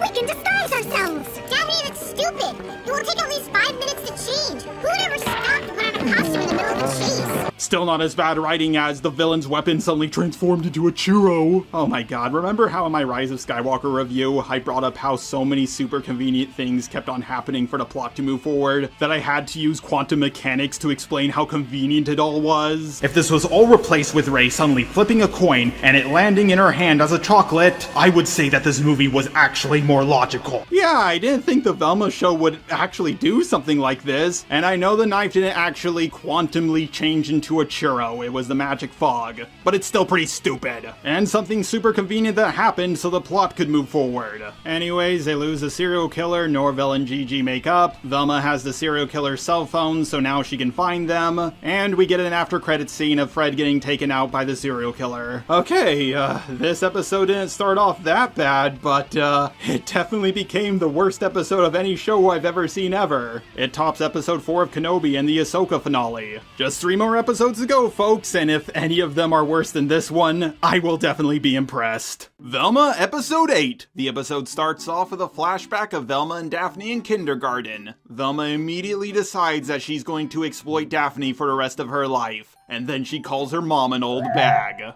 Just like in episode 1, we're reminded that Velma always was a terrible person. Velma drags Daphne away from her own birthday party and then steals the cake, and after Daphne finally realizes just how terrible of a person Velma is and gets new friends, Velma starts dragging Norvell around with her. Keep in mind, this is told from her perspective. It's kind of like Elliot Rodgers' manifesto. Even from his own perspective, he's a terrible person. I have absolutely no idea why Mindy Kelly would write her own self-insert like this, but she did. Velma, can you help me find Fred? He's missing, and I know your people are great at tracking. Well, at least we now see where Fred got his racism from. And this is also a joke that can actually work in our reality. Indian people get mistaken for like every other race in America. Because Daphne and Velma are friends again, Velma immediately starts dragging Daphne around with her. Gee, I wonder how being friends with Velma will end for Daphne. We cut to 2 days later and they're trapped under a rock. Yeah, it's one of those jokes that goes, "Wow, I can't wait to do this," and then it cuts to, "I hate that I actually did this." Now don't get me wrong, this joke was pretty funny the first 3 or 4 times I heard it, but now it's really overplayed its welcome. Now I should warn you that there's going to be a lot of time skipping in this episode, and we'll also be getting these very bland graphic cards of white text on a black background. Now I hire a lot of editors to edit my videos for me, so I'm really out of practice when it comes to editing. But even I can make a graphics card that looks better than this. If we die, it's your fault! My fault?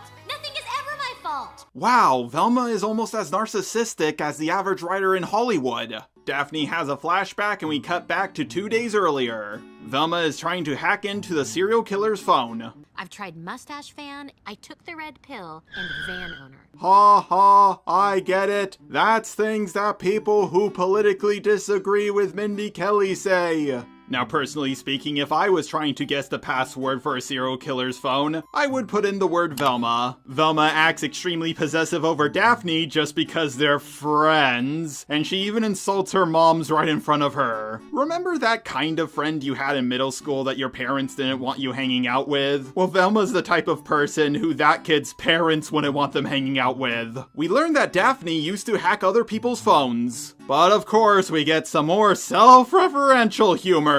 Yay! Rick and Morty and the Deadpool movie were funny when they came out, but I'm so sick of this type of humor. I like it when they use a title card with the character's name when they cut to a different flashback. Now that feels lazy. It's stylized. It's Tarantino. What is the incident? My god, the self-referential jokes are still going! Hey, isn't it lazy when writers do this? Yes! Yes it is! Stop pointing it out! Hey, let me out! My parents will never pay ransom. They thanked the North Koreans when they kidnapped my brother. Okay, I'm not gonna lie, that joke was pretty funny. Fred finds the talking brains of all the girls who were murdered, and then he faints, but at least at long last we finally get some plot! We cut back to Velma's house, and Velma's moms are, still making meta jokes about the title cards. We learn how Velma hacks into phones, and, okay, I've complained a lot about how writers don't know the most basic things about hacking. Most recently in my review of Ahsoka Episode 2, when Savine was trying to hack that HK droid by getting all the lights to turn a certain color. Ed is brought to Savine, and she tries to hack into its memory banks to find the location of the Sith. But somehow the writers of Velma know even less about how hacking works. Daphne, shines a black light on the phone to see what numbers were mostly pushed. But we can use the light to tell which numbers the serial killer presses most often by the smudges. Aha!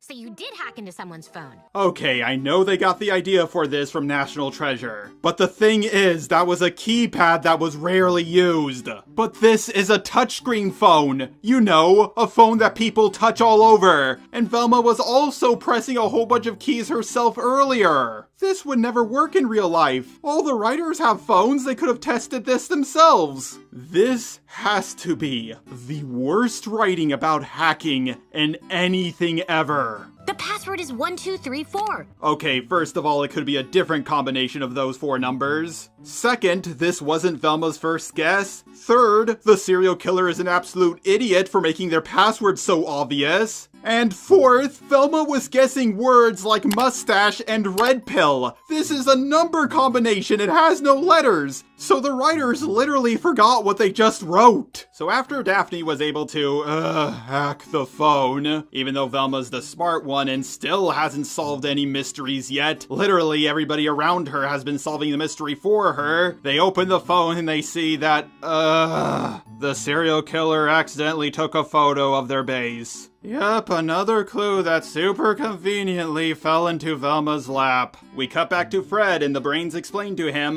that the serial killer is planning to put their brains into someone else. Now, a lot of people thought that Gigi's brain was going to be taken out and put into Scooby's body, and that's the origin to how Scooby can talk, but they don't do that.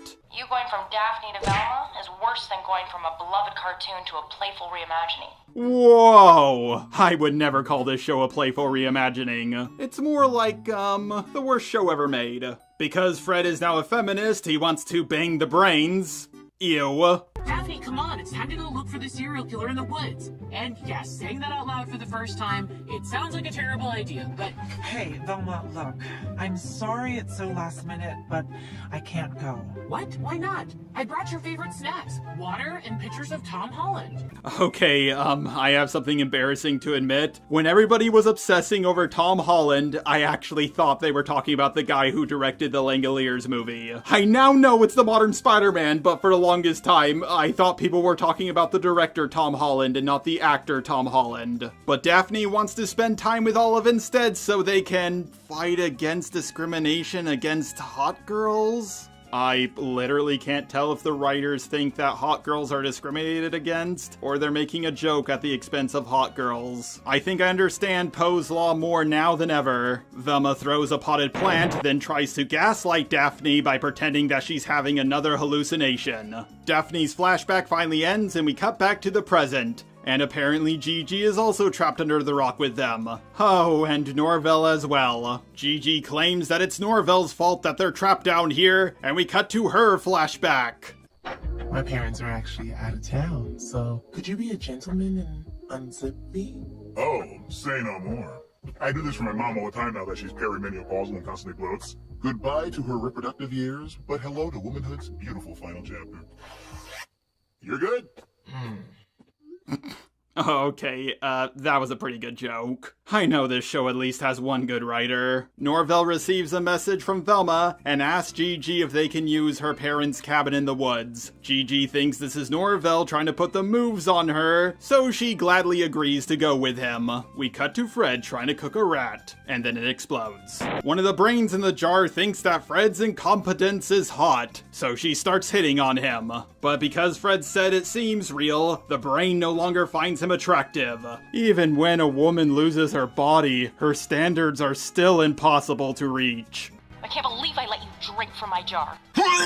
Gross. Velma, Daphne, Norvell, and Gigi all finally meet up. Gigi is naked and disappointed. We're looking for the serial killer. The serial killer is near my cabin and you didn't tell me? The hottest remaining girl at the school? I wasn't expecting you to be here. Also, for what it's worth, Daphne is technically hotter. You just have a mildly better personality.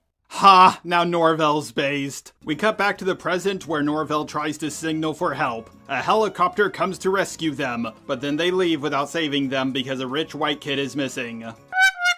I mean, that's the excuse they give, but I think they just didn't want to save Velma. For some reason, Velma tells the helicopter team that they don't know where Fred is, even though she does because he was taken by the serial killer. But I guess Velma just wants to watch all her friends die, even if she has to sacrifice herself in order to do it. We cut to another flashback where Norvell says his mom is hot. Daphne finally blows up at Velma for being such a terrible person. Gigi also leaves with Daphne. Oh, and apparently she had edible underwear on. Norvell reveals to Velma that Daphne tried to hack Gigi's phone. It looks like Daphne and Gigi got together, but they're actually on top of a crumbling rock face. Norvell and Velma approach them, and then they all fall to their death.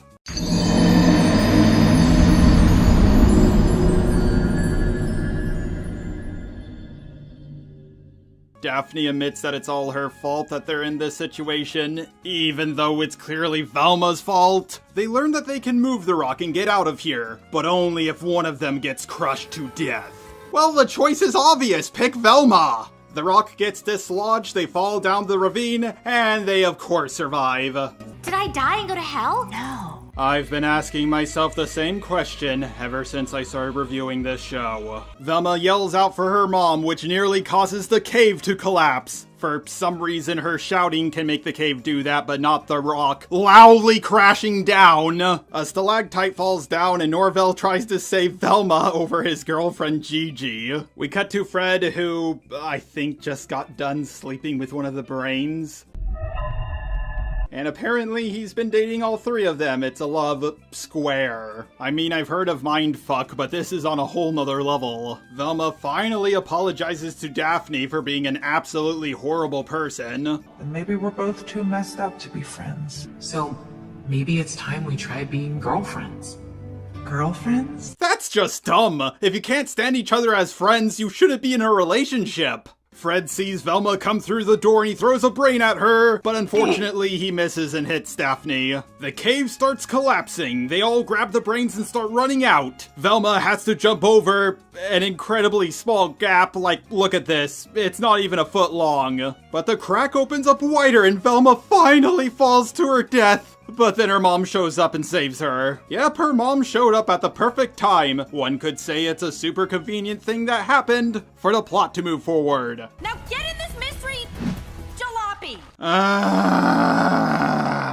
Let's just wrap up this episode review. Velma asks her mom what happened to her all those years she's been gone, and Velma's mother, of course, doesn't remember. Yep, I thought the writing couldn't get worse. But now we're getting an amnesia side story. So that was episode 8. I gotta be honest, it wasn't as bad as episode 7, but it was still pretty bad. Episode 9 of Velma starts off with a 15-year-old girl getting her butt implants knocked out. Well, we're off to a great start. Velma's mom, who claims she has amnesia and was found at the crime scene, is not arrested. Now, personally speaking, I think she's being absolutely sus. But everybody is an idiot in this show, so her excuse of, I have amnesia is completely bought by the cops. What?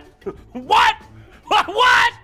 What? Now, according to your mother's chart, she's constructed a sort of mental wall to block out the past 2 years. If Dia's memories do return, it will be within 72 hours. After that, they're gone forever. Gone forever? Gone forever? I'm not a doctor, but does amnesia work like that? I never heard anything like this brought up in any series that deals with amnesia. Also, Velma literally just said they shouldn't listen to this guy because he's a white guy with a clipboard, but for some reason they're gonna listen to him. Velma is gonna try to keep her mom happy for 72 hours because that's how memory works. They try to hide the fact that Velma's dad remarried, even though she left the family voluntarily and she's been gone for years. It's not cheating if the other person thinks you're dead. So Velma starts treating Sophie like shit. She rushes her out the door, throws a bunch of her stuff into the fire, and trashes the house, despite all the times Sophie was nice to her. Like, I get that they're trashing the house because that's how her mother remembers it. Her mother clearly wasn't the best housekeeper, but I thought they were trying to make her happy, not have things look like how they used to. If I came home and the whole place was cleaner than it's ever been, I would be extremely happy. You have to put your back into it if we're gonna make this place smell like my mom.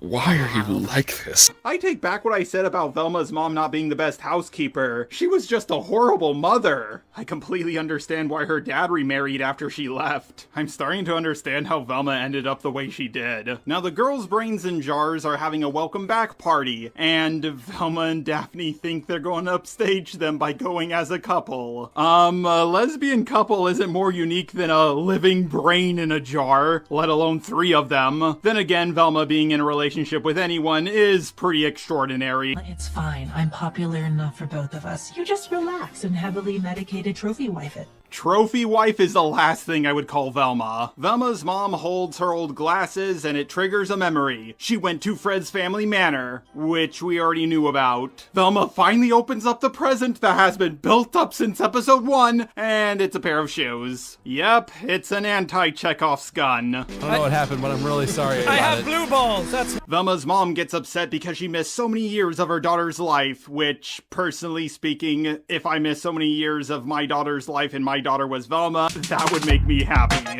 not sad. She's getting upset and losing her memories. Quick, make her feel good by telling her she's more attractive than her sister. Mom, it's okay. I may be older, but I'm still the same old Velma. Velma, your dad told you to make her happy, not give her a panic attack. We get a montage of Velma ruining her own life, having all of her sashes ripped off one after another, one of which was future TV writer, which 100% confirms that she is a self-insert for Mindy Kelly. Ladies and gentlemen, we got him.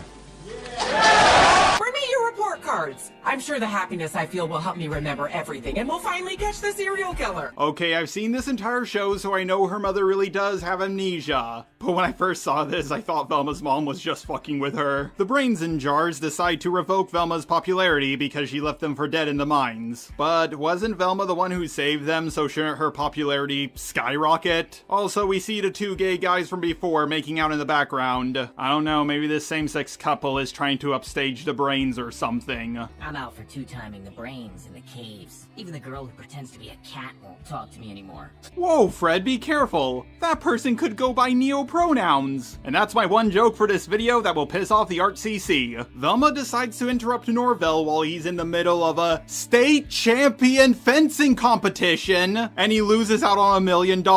This couldn't wait until later. She wants him to hack into his mom's computer so he can change her report card. And he goes along with this despite her making him lose $1 million. No one wants Daphne, an extremely attractive girl, to sit at their table, so she has to sit with Fred, who's covered in garbage bees. Not the bees!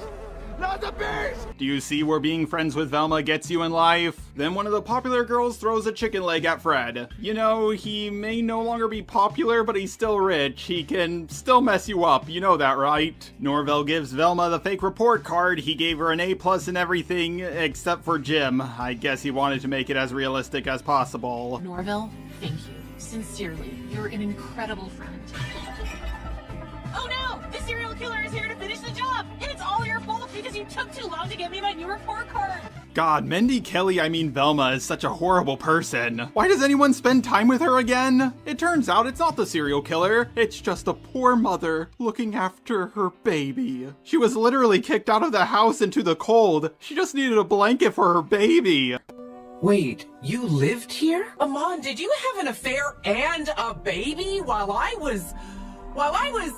Wait, what happened to me again? Mom, it's okay. Dad, didn't have an affair and a baby. Where's the lie? He didn't have an affair. She left. He thought she was dead. She's been gone for years, and he moved on with his life. Velma claims that the baby is hers, which is a lie I don't think anyone would fall for because they couldn't picture anyone impregnating Velma. I mean, the amount of alcohol it would take any man to do that would be lethal. Velma claims that the father is Norvell, and this causes her mother to faint because her daughter got with a black guy. Why would you tell your mom the baby's yours?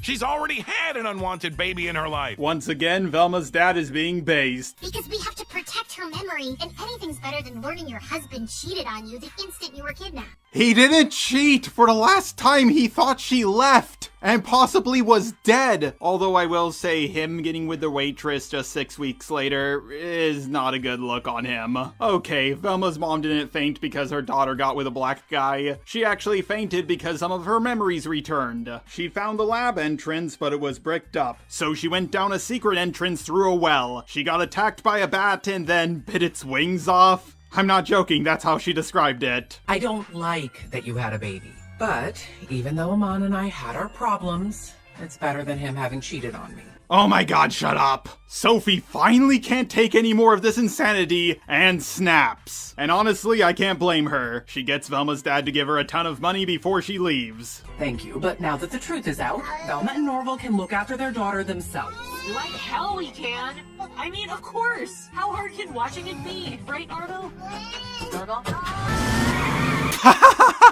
Who was this show made for? They constantly make so many leftist talking points, but then they make a joke about a black guy leaving after the baby is born. Also, Velma would not make a great mother because she literally just dropped the baby after it was finally given to her. It's just, there's nothing better than having a daughter. Everything is better than having Velma as a daughter. The baby tries to take a shit on Velma because it's incredibly based, but then Norvell comes in and he has to save the day. You know I legally can't be alone with a child after I ate my health class egg baby.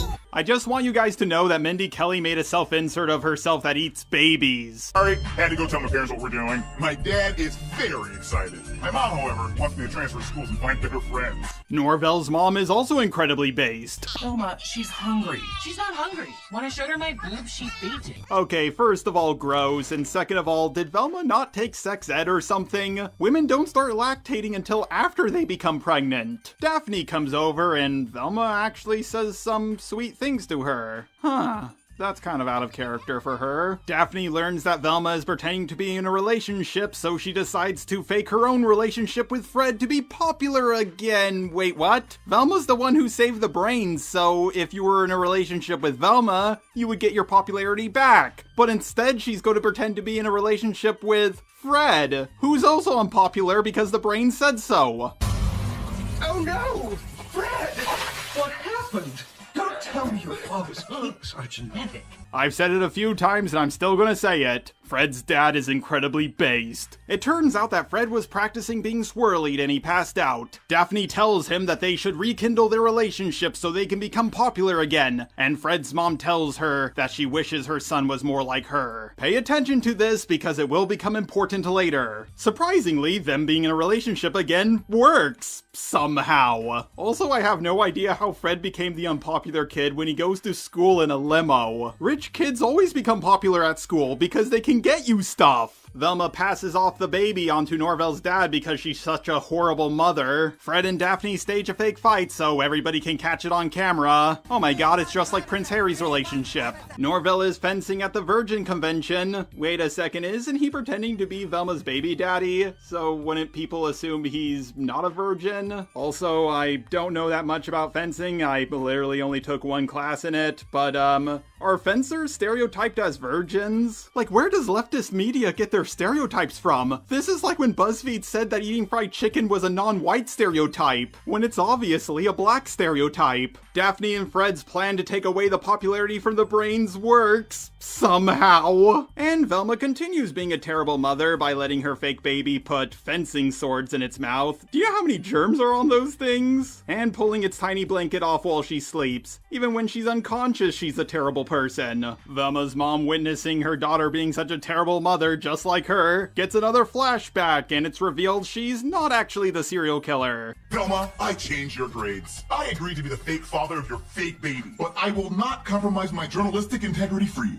I refuse to print this headline. Okay, first of all, journalistic integrity isn't what it used to be. I mean, come on, a few of them said positive things about the show Velma. Second, what is this headline? Heroic teen mom makes cousins look like garbage? What does this have to do with cousins? And second, Velma has never done anything heroic. Norvell agrees to publish the paper because he's a simp, but he tries to get Velma to at least change the baby's diaper once. So she goes to his dad so he can change the diaper, but then she finds a welding mask in his office. Okay, so Norvell's dad isn't actually the serial killer, and I complained a lot in my video how I fell out of love with Marvel, about how Disney would build up this POC or female villain, only to shoehorn in a white guy as the true villain out of nowhere. But if Norvell's dad was actually the serial killer, despite him being a white man, I think that would have been a pretty good twist. For how much he's treated like shit by everyone, he has the motive, and a pushover school counselor secretly being a serial killer would be very interesting. So Velma, upon suspecting that her best friend's dad is the serial killer, decides to act all smug about it, not talk to Norvell about it, and call the police on him. For some reason, the police believed Velma, even though we were shown only 2 episodes ago that people will only listen to her if she had male privilege. It turns out that Norvell's dad only had a welding mask, so he could make his son a sword for his birthday. Even a tank shows up. Velma's only evidence was a welding mask, and they brought this much firepower. Our tax dollars at work, ladies and gentlemen. Norvell and his family have been nothing but nice to Velma, and she accuses Norvell's father of murder and destroys his house. Mindy Kelly truly has made herself insert into the worst person ever. Now that Fred and Daphne are now popular again, Daphne gets invited to the Brains party, and she decides that she's no longer going to be with Fred and go with Velma. Even though Velma saved the Brains, which would make them like her, in turn making her popular. Just saying, if white people are now the minorities on campus...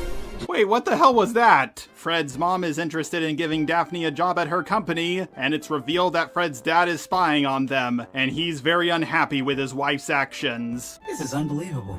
I put you above everything in my life, but I draw the line at my family. So Norvell finally stands up to Velma, and he will finally stop simping for her. I don't know why he put her on such a high pedestal in the first place, but now he's finally stopping. And Velma loses the baby again, causing a whole bunch of cars to crash. The brains try to get Daphne and Fred to prove that they're actually in love with one another by kissing each other. But they're both attractive people, so this is really easy for them. All the brains can do is think, but what were they thinking? They were dating at the start of the series. But Velma sees them kissing, and then her parents walk in as well. And her mother finally gets all of her memories back. You did have an affair, Amon, while I was kidnapped. Oh my god, shut up! Velma's mom remembers who the serial killer is, and she says it, but then she's cut off by the credits. Wow, that would be a good cliffhanger if episode 9 and 10 didn't come out on the same day. I'm joking, of course it's worse than that, because she reveals that she's the serial killer at the end of the credits. So that was episode 9, still not as bad as episode 7, but it was a chore to get through. I just got one more episode to go through, episode 10, the finale. So if there's one thing that the finale for Mandalorian Season 3 in Ahsoka has taught me, is that the finale for a terrible show is probably gonna be the worst episode out of all of them. I did it because I wanted to put the brain of a popular girl into the head of my daughter, Velma. And if there's one thing Velma has been up to this point, it's certainly a terrible show. It turned out my mom wasn't kidnapped by the serial killer. Apparently, she was the serial killer. Yeah, and worse than that, she gave birth to you. This may be a bit of a radical opinion, but I think we should start putting people who make terrible shows on trial. The cop runs over Velma's foot because the cop is incredibly based. Velma is trying to figure out why her mom would try to recreate the work of a mad scientist. You know, since Velma's mom was just removing brains and keeping them alive, that would mean even if her mom was the serial killer, she still wouldn't be a serial killer because she's not killing anyone. The police are trying to auction off Velma's mom's stuff because she was one of America's only female serial killers. And to be fair, that is true. Very few serial killers are women. And I don't mean to sound sexist, but men are just so much better at mass murdering than women. Ladies, if you want to take someone out, ask your man to do it. Norvell gets an own on Velma, but then Daphne just has to come in and be defensive of Velma, even though Velma has also been extremely horrible towards her. I'm not joking, literally after Daphne tells Norvell that they need to be here for her, Velma tries to attack her because she kissed Fred, even though Velma was no longer into Fred. Daphne pins Velma to the ground and, oh my god, I think I just found the thumbnail for this video. I did it because I wanted to put the brain of a popular girl into the head of my daughter, Velma. I mean, can you really blame her? If I had Velma for a daughter, I would probably do the same. But the only way Carl Burns letting you anywhere near your mom's cell is if you get arrested yourself. The only thing he'd arrest you for right now is murder. Oh, that's easy. All Velma has to do is show someone her face. But in all seriousness, the cops literally just told her she'll only get arrested for murder. So she can do whatever she wants as long as it's not murder. Anyone would take advantage of that. I really hope this is the last time I'll have to say this, but the writers of She-Hulk knew more about law than the writers of Velma. Though I married into this company, I'm the one who built it from a small ascot shop into the multi-billion-dollar target of child labor lawsuits it is today. Okay, while it is totally possible for a woman to become a billionaire, the overwhelming majority of billionaires are men, and the overwhelming majority of homeless people are also men. Look up the richest women in the world. They either inherited their wealth or got it through divorce. For example, Jeff Bezos' ex-wife. Like, I know they're trying to push the whole behind every great man is a great woman, but you need to take the good with the bad, like Ronald Reagan and Benedict Arnold. I'm raging out because my mom doesn't think I'm capable of running the family business. And now Fred's mom is incredibly based. We get the origin of why the mystery van has flowers painted on it. Like, did anyone actually care about this? Velma uses Fred to get herself arrested. But would you arrest her if someone like me said someone like her was bothering him? Well, yeah, that would do it. Ah, yes, Fred used his white privilege to get her arrested. Even though if a woman said a man was bothering her, the man would be far more likely to get arrested, but whatever. Norvell is now based because he's no longer simping for Velma. It only took her making him lose out on $1 million, accusing his father of being the serial killer, and several years of her using him to get him to finally drop her. Daphne gets a note and a necklace from her mother, who managed to get away from the serial killer. Velma figures out that her mother was hypnotized, but before she can snap her fingers to break her out of the hypnosis, even though people snap their fingers all the time, the police take Velma's mother away before Velma is able to do it. Daphne visits Velma and suddenly the necklace has a pocket watch on it. It wasn't there before, it just suddenly appeared. Velma has another hallucination and she learns how she was hypnotized 2 years ago when her mother went missing. Wait, what? This happened 2 years ago? Man, Velma sure had a growth spurt. I swear for the longest time I thought this happened 5 years ago. Boy, was I wrong. It turns out that Velma's hallucinations throughout the series were caused by the serial killer hypnotizing her. Whenever she tried to figure out what happened to her mom, she would experience hallucinations. Even though for the last couple of episodes she has been trying to figure out what happened to her mom, and she wasn't experiencing hallucinations. This latest hallucination literally just explained to her how she was hypnotized. Once again, she didn't figure out something on her own. She was just given the information. The watch even has the name of the general guy. Velma didn't have to figure that out for herself. The name was just given to her. Daphne and Velma share a tender moment, even though Velma's mom is being driven towards death row right now. Daphne leaves in a limo to meet up with Fred, and Fred's father is spying on her. Then we cut to 15-year-old girls showering together and editor, do a good job at censoring this. Velma enters the shower and she's also naked. Oh god, my eyes. We learn that Norvell is transferring schools because he can't stand to be around Velma, and honestly, I can't blame him. Norvell is absolutely ecstatic to see his new school, because it doesn't have Velma. Yeah, I know he's really into fencing, but let's be honest here, the real reason why he's so excited to go to it is because Velma's not there. Velma finally listens to all of Norvell's voicemails while the song from the Sad Puppy commercial plays. And as she's listening to them, she gets so happy. Even though a normal person would be sad that they lost such a good friend. But I guess she's happy that he simped for her so hard despite all the horrible ways she's treated him. Eventually, she gets to the first voicemail he ever left her, which was about how he liked her glasses. So she checks the logo on the glasses that she has constantly put on for the last 2 years and realizes that it's made by Fred's family's company. So yeah, Velma had to have a clue pointed out to her yet again. If he never transferred schools, she would have never listened to his messages. And if she never listened to his messages, she would have never found the clue that was literally on her face! Velma looks at a picture of Fred's father. She realizes he has the same logo on his jacket and on his pocket watch, which is the same pocket watch she has. I mean, she could have looked at the picture of Fred's dad after she got the pocket watch. Hey Velma, here's a pocket watch that my mom gave me. Thanks Daphne, I think I've seen this pocket watch before. Velma just constantly has clues fall in her lap, and she doesn't even need half of them. Velma and her dad go to Fred's mansion. For some reason, they sneak over the wall instead of going through the front gate. Velma's dad was their son's lawyer. They probably would have let him in. Apparently, her dad believing her counteracted the hypnotism, because the hypnotist said that she was a weirdo who no one would believe, when in reality, the writers were just making up how Velma's hallucinations worked on the spot. But the one good writer on the team managed to fill up this plot hole. Velma gets over to the wall and sneaks into the lab through the secret entrance down the well. And her dad goes off to call the police while his POC daughter is breaking into a rich guy's home. I guess he just really wants to get his daughter arrested, and honestly, I can't blame him. As Velma is going down the well, she calls Norvell and tells him that she loves him. Yeah, it's because he stopped simping for her. Velma just likes guys who treat her like shit. She falls down the well as she screams, "Don't donate my body to science!" Yeah, even in death, Velma doesn't want to give anything back to the world. Velma finds Fred and Daphne, along with the serial killer. Velma loses her glasses, and we get a... I hope this doesn't keep happening. Ha ha, get it, it's another Scooby-Doo reference. But the serial killer hears Velma and goes to kill her, and somehow, despite Velma being as blind as a bat, is able to sneak past the serial killer.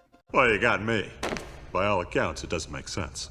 Velma manages to take out the serial killer with the perfume, which apparently attracts bats. Oh, and the bats also apparently really like Fred as well. Nice. Velma figures out that the serial killer was trying to frame her. It clearly didn't work because the police never suspected Velma of being the serial killer. Because everybody's an idiot in this show. It turns out that the serial killer is John Cena!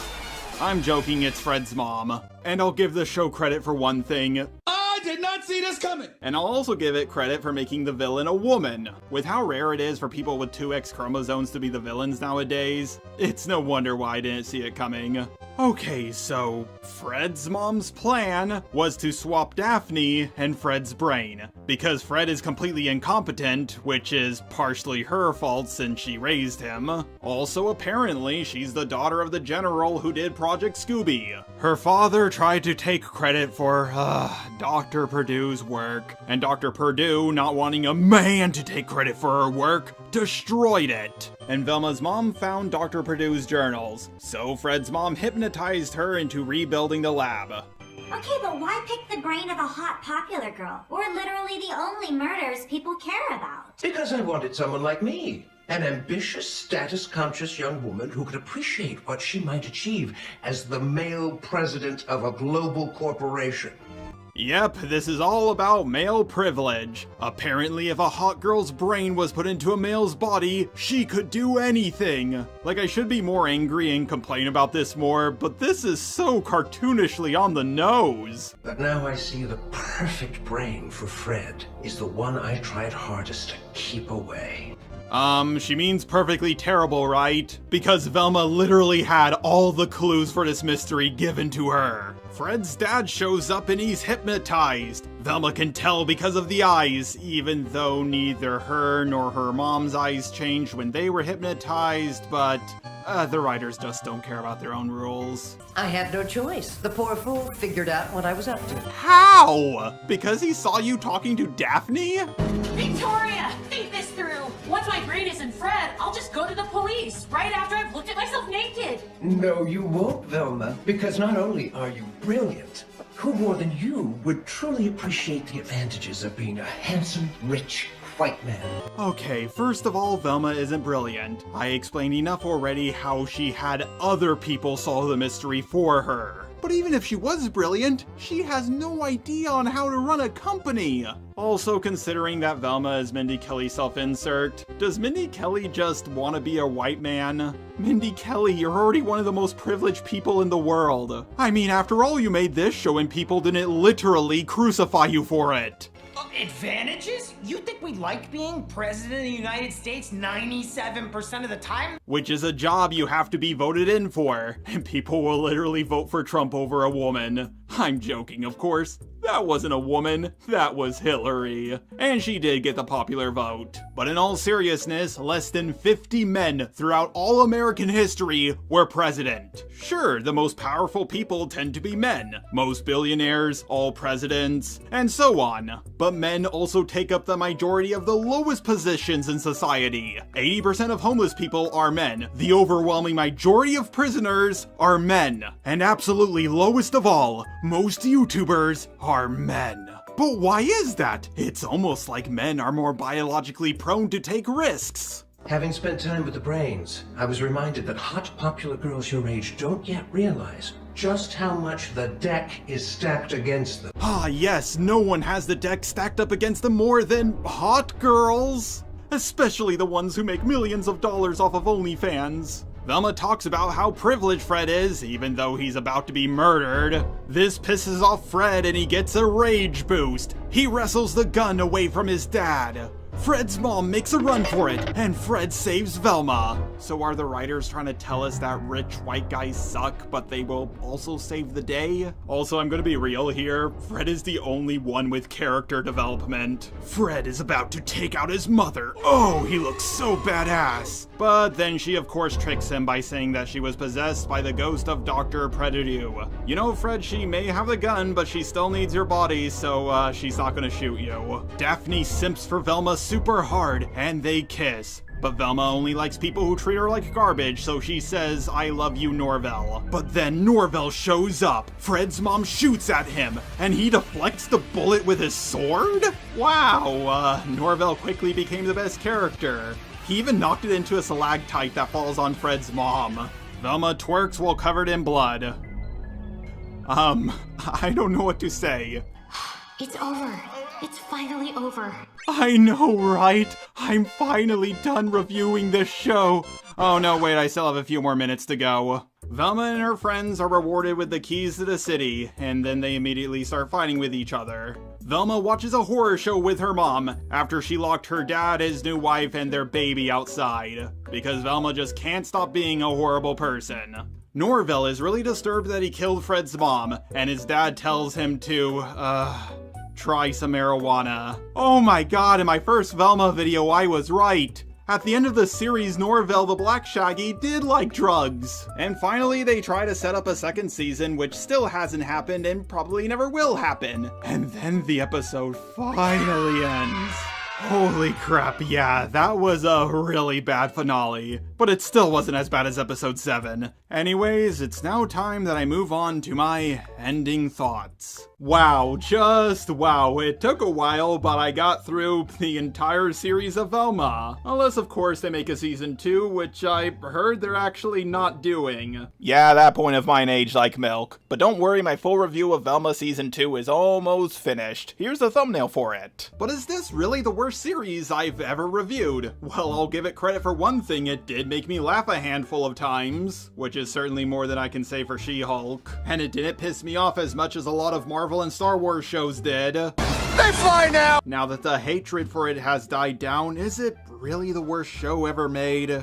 Yes! Keep in mind, I'm not connected to Scooby-Doo in the same way I'm connected to Star Wars and Marvel. And being funnier than She-Hulk is a very low bar to jump over. There's also like 3 times the jokes in this show than there is in She-Hulk, so a few of them just had to land. You'll also find people who defend She-Hulk, The Last Jedi, Ahsoka, Kenobi, and even Mandalorian Season 3. But the only people I've seen defend this show are doing it ironically. When even the people you're trying to pander to don't like it, you know you made a bad show. This show didn't piss me off nearly as much as other shows did, and at times it goes into so bad it's good territory. But I can tell that when it comes to writing, character work, pacing, and everything else, it truly is the worst show ever made. But its insults towards white men are so over the top that it didn't even get that much of a reaction out of me. The show even failed at pissing me off, and that was the main thing it set out to do. Now, there are still plenty of bad shows out there that I haven't fully reviewed, like Echo, Season 2 of Loki, Secret Invasion, and more. I would like to increase the budget of these videos, so if you can find it in your heart to donate to me on Patreon, that would be a big help. Anyways, let's get to the credits.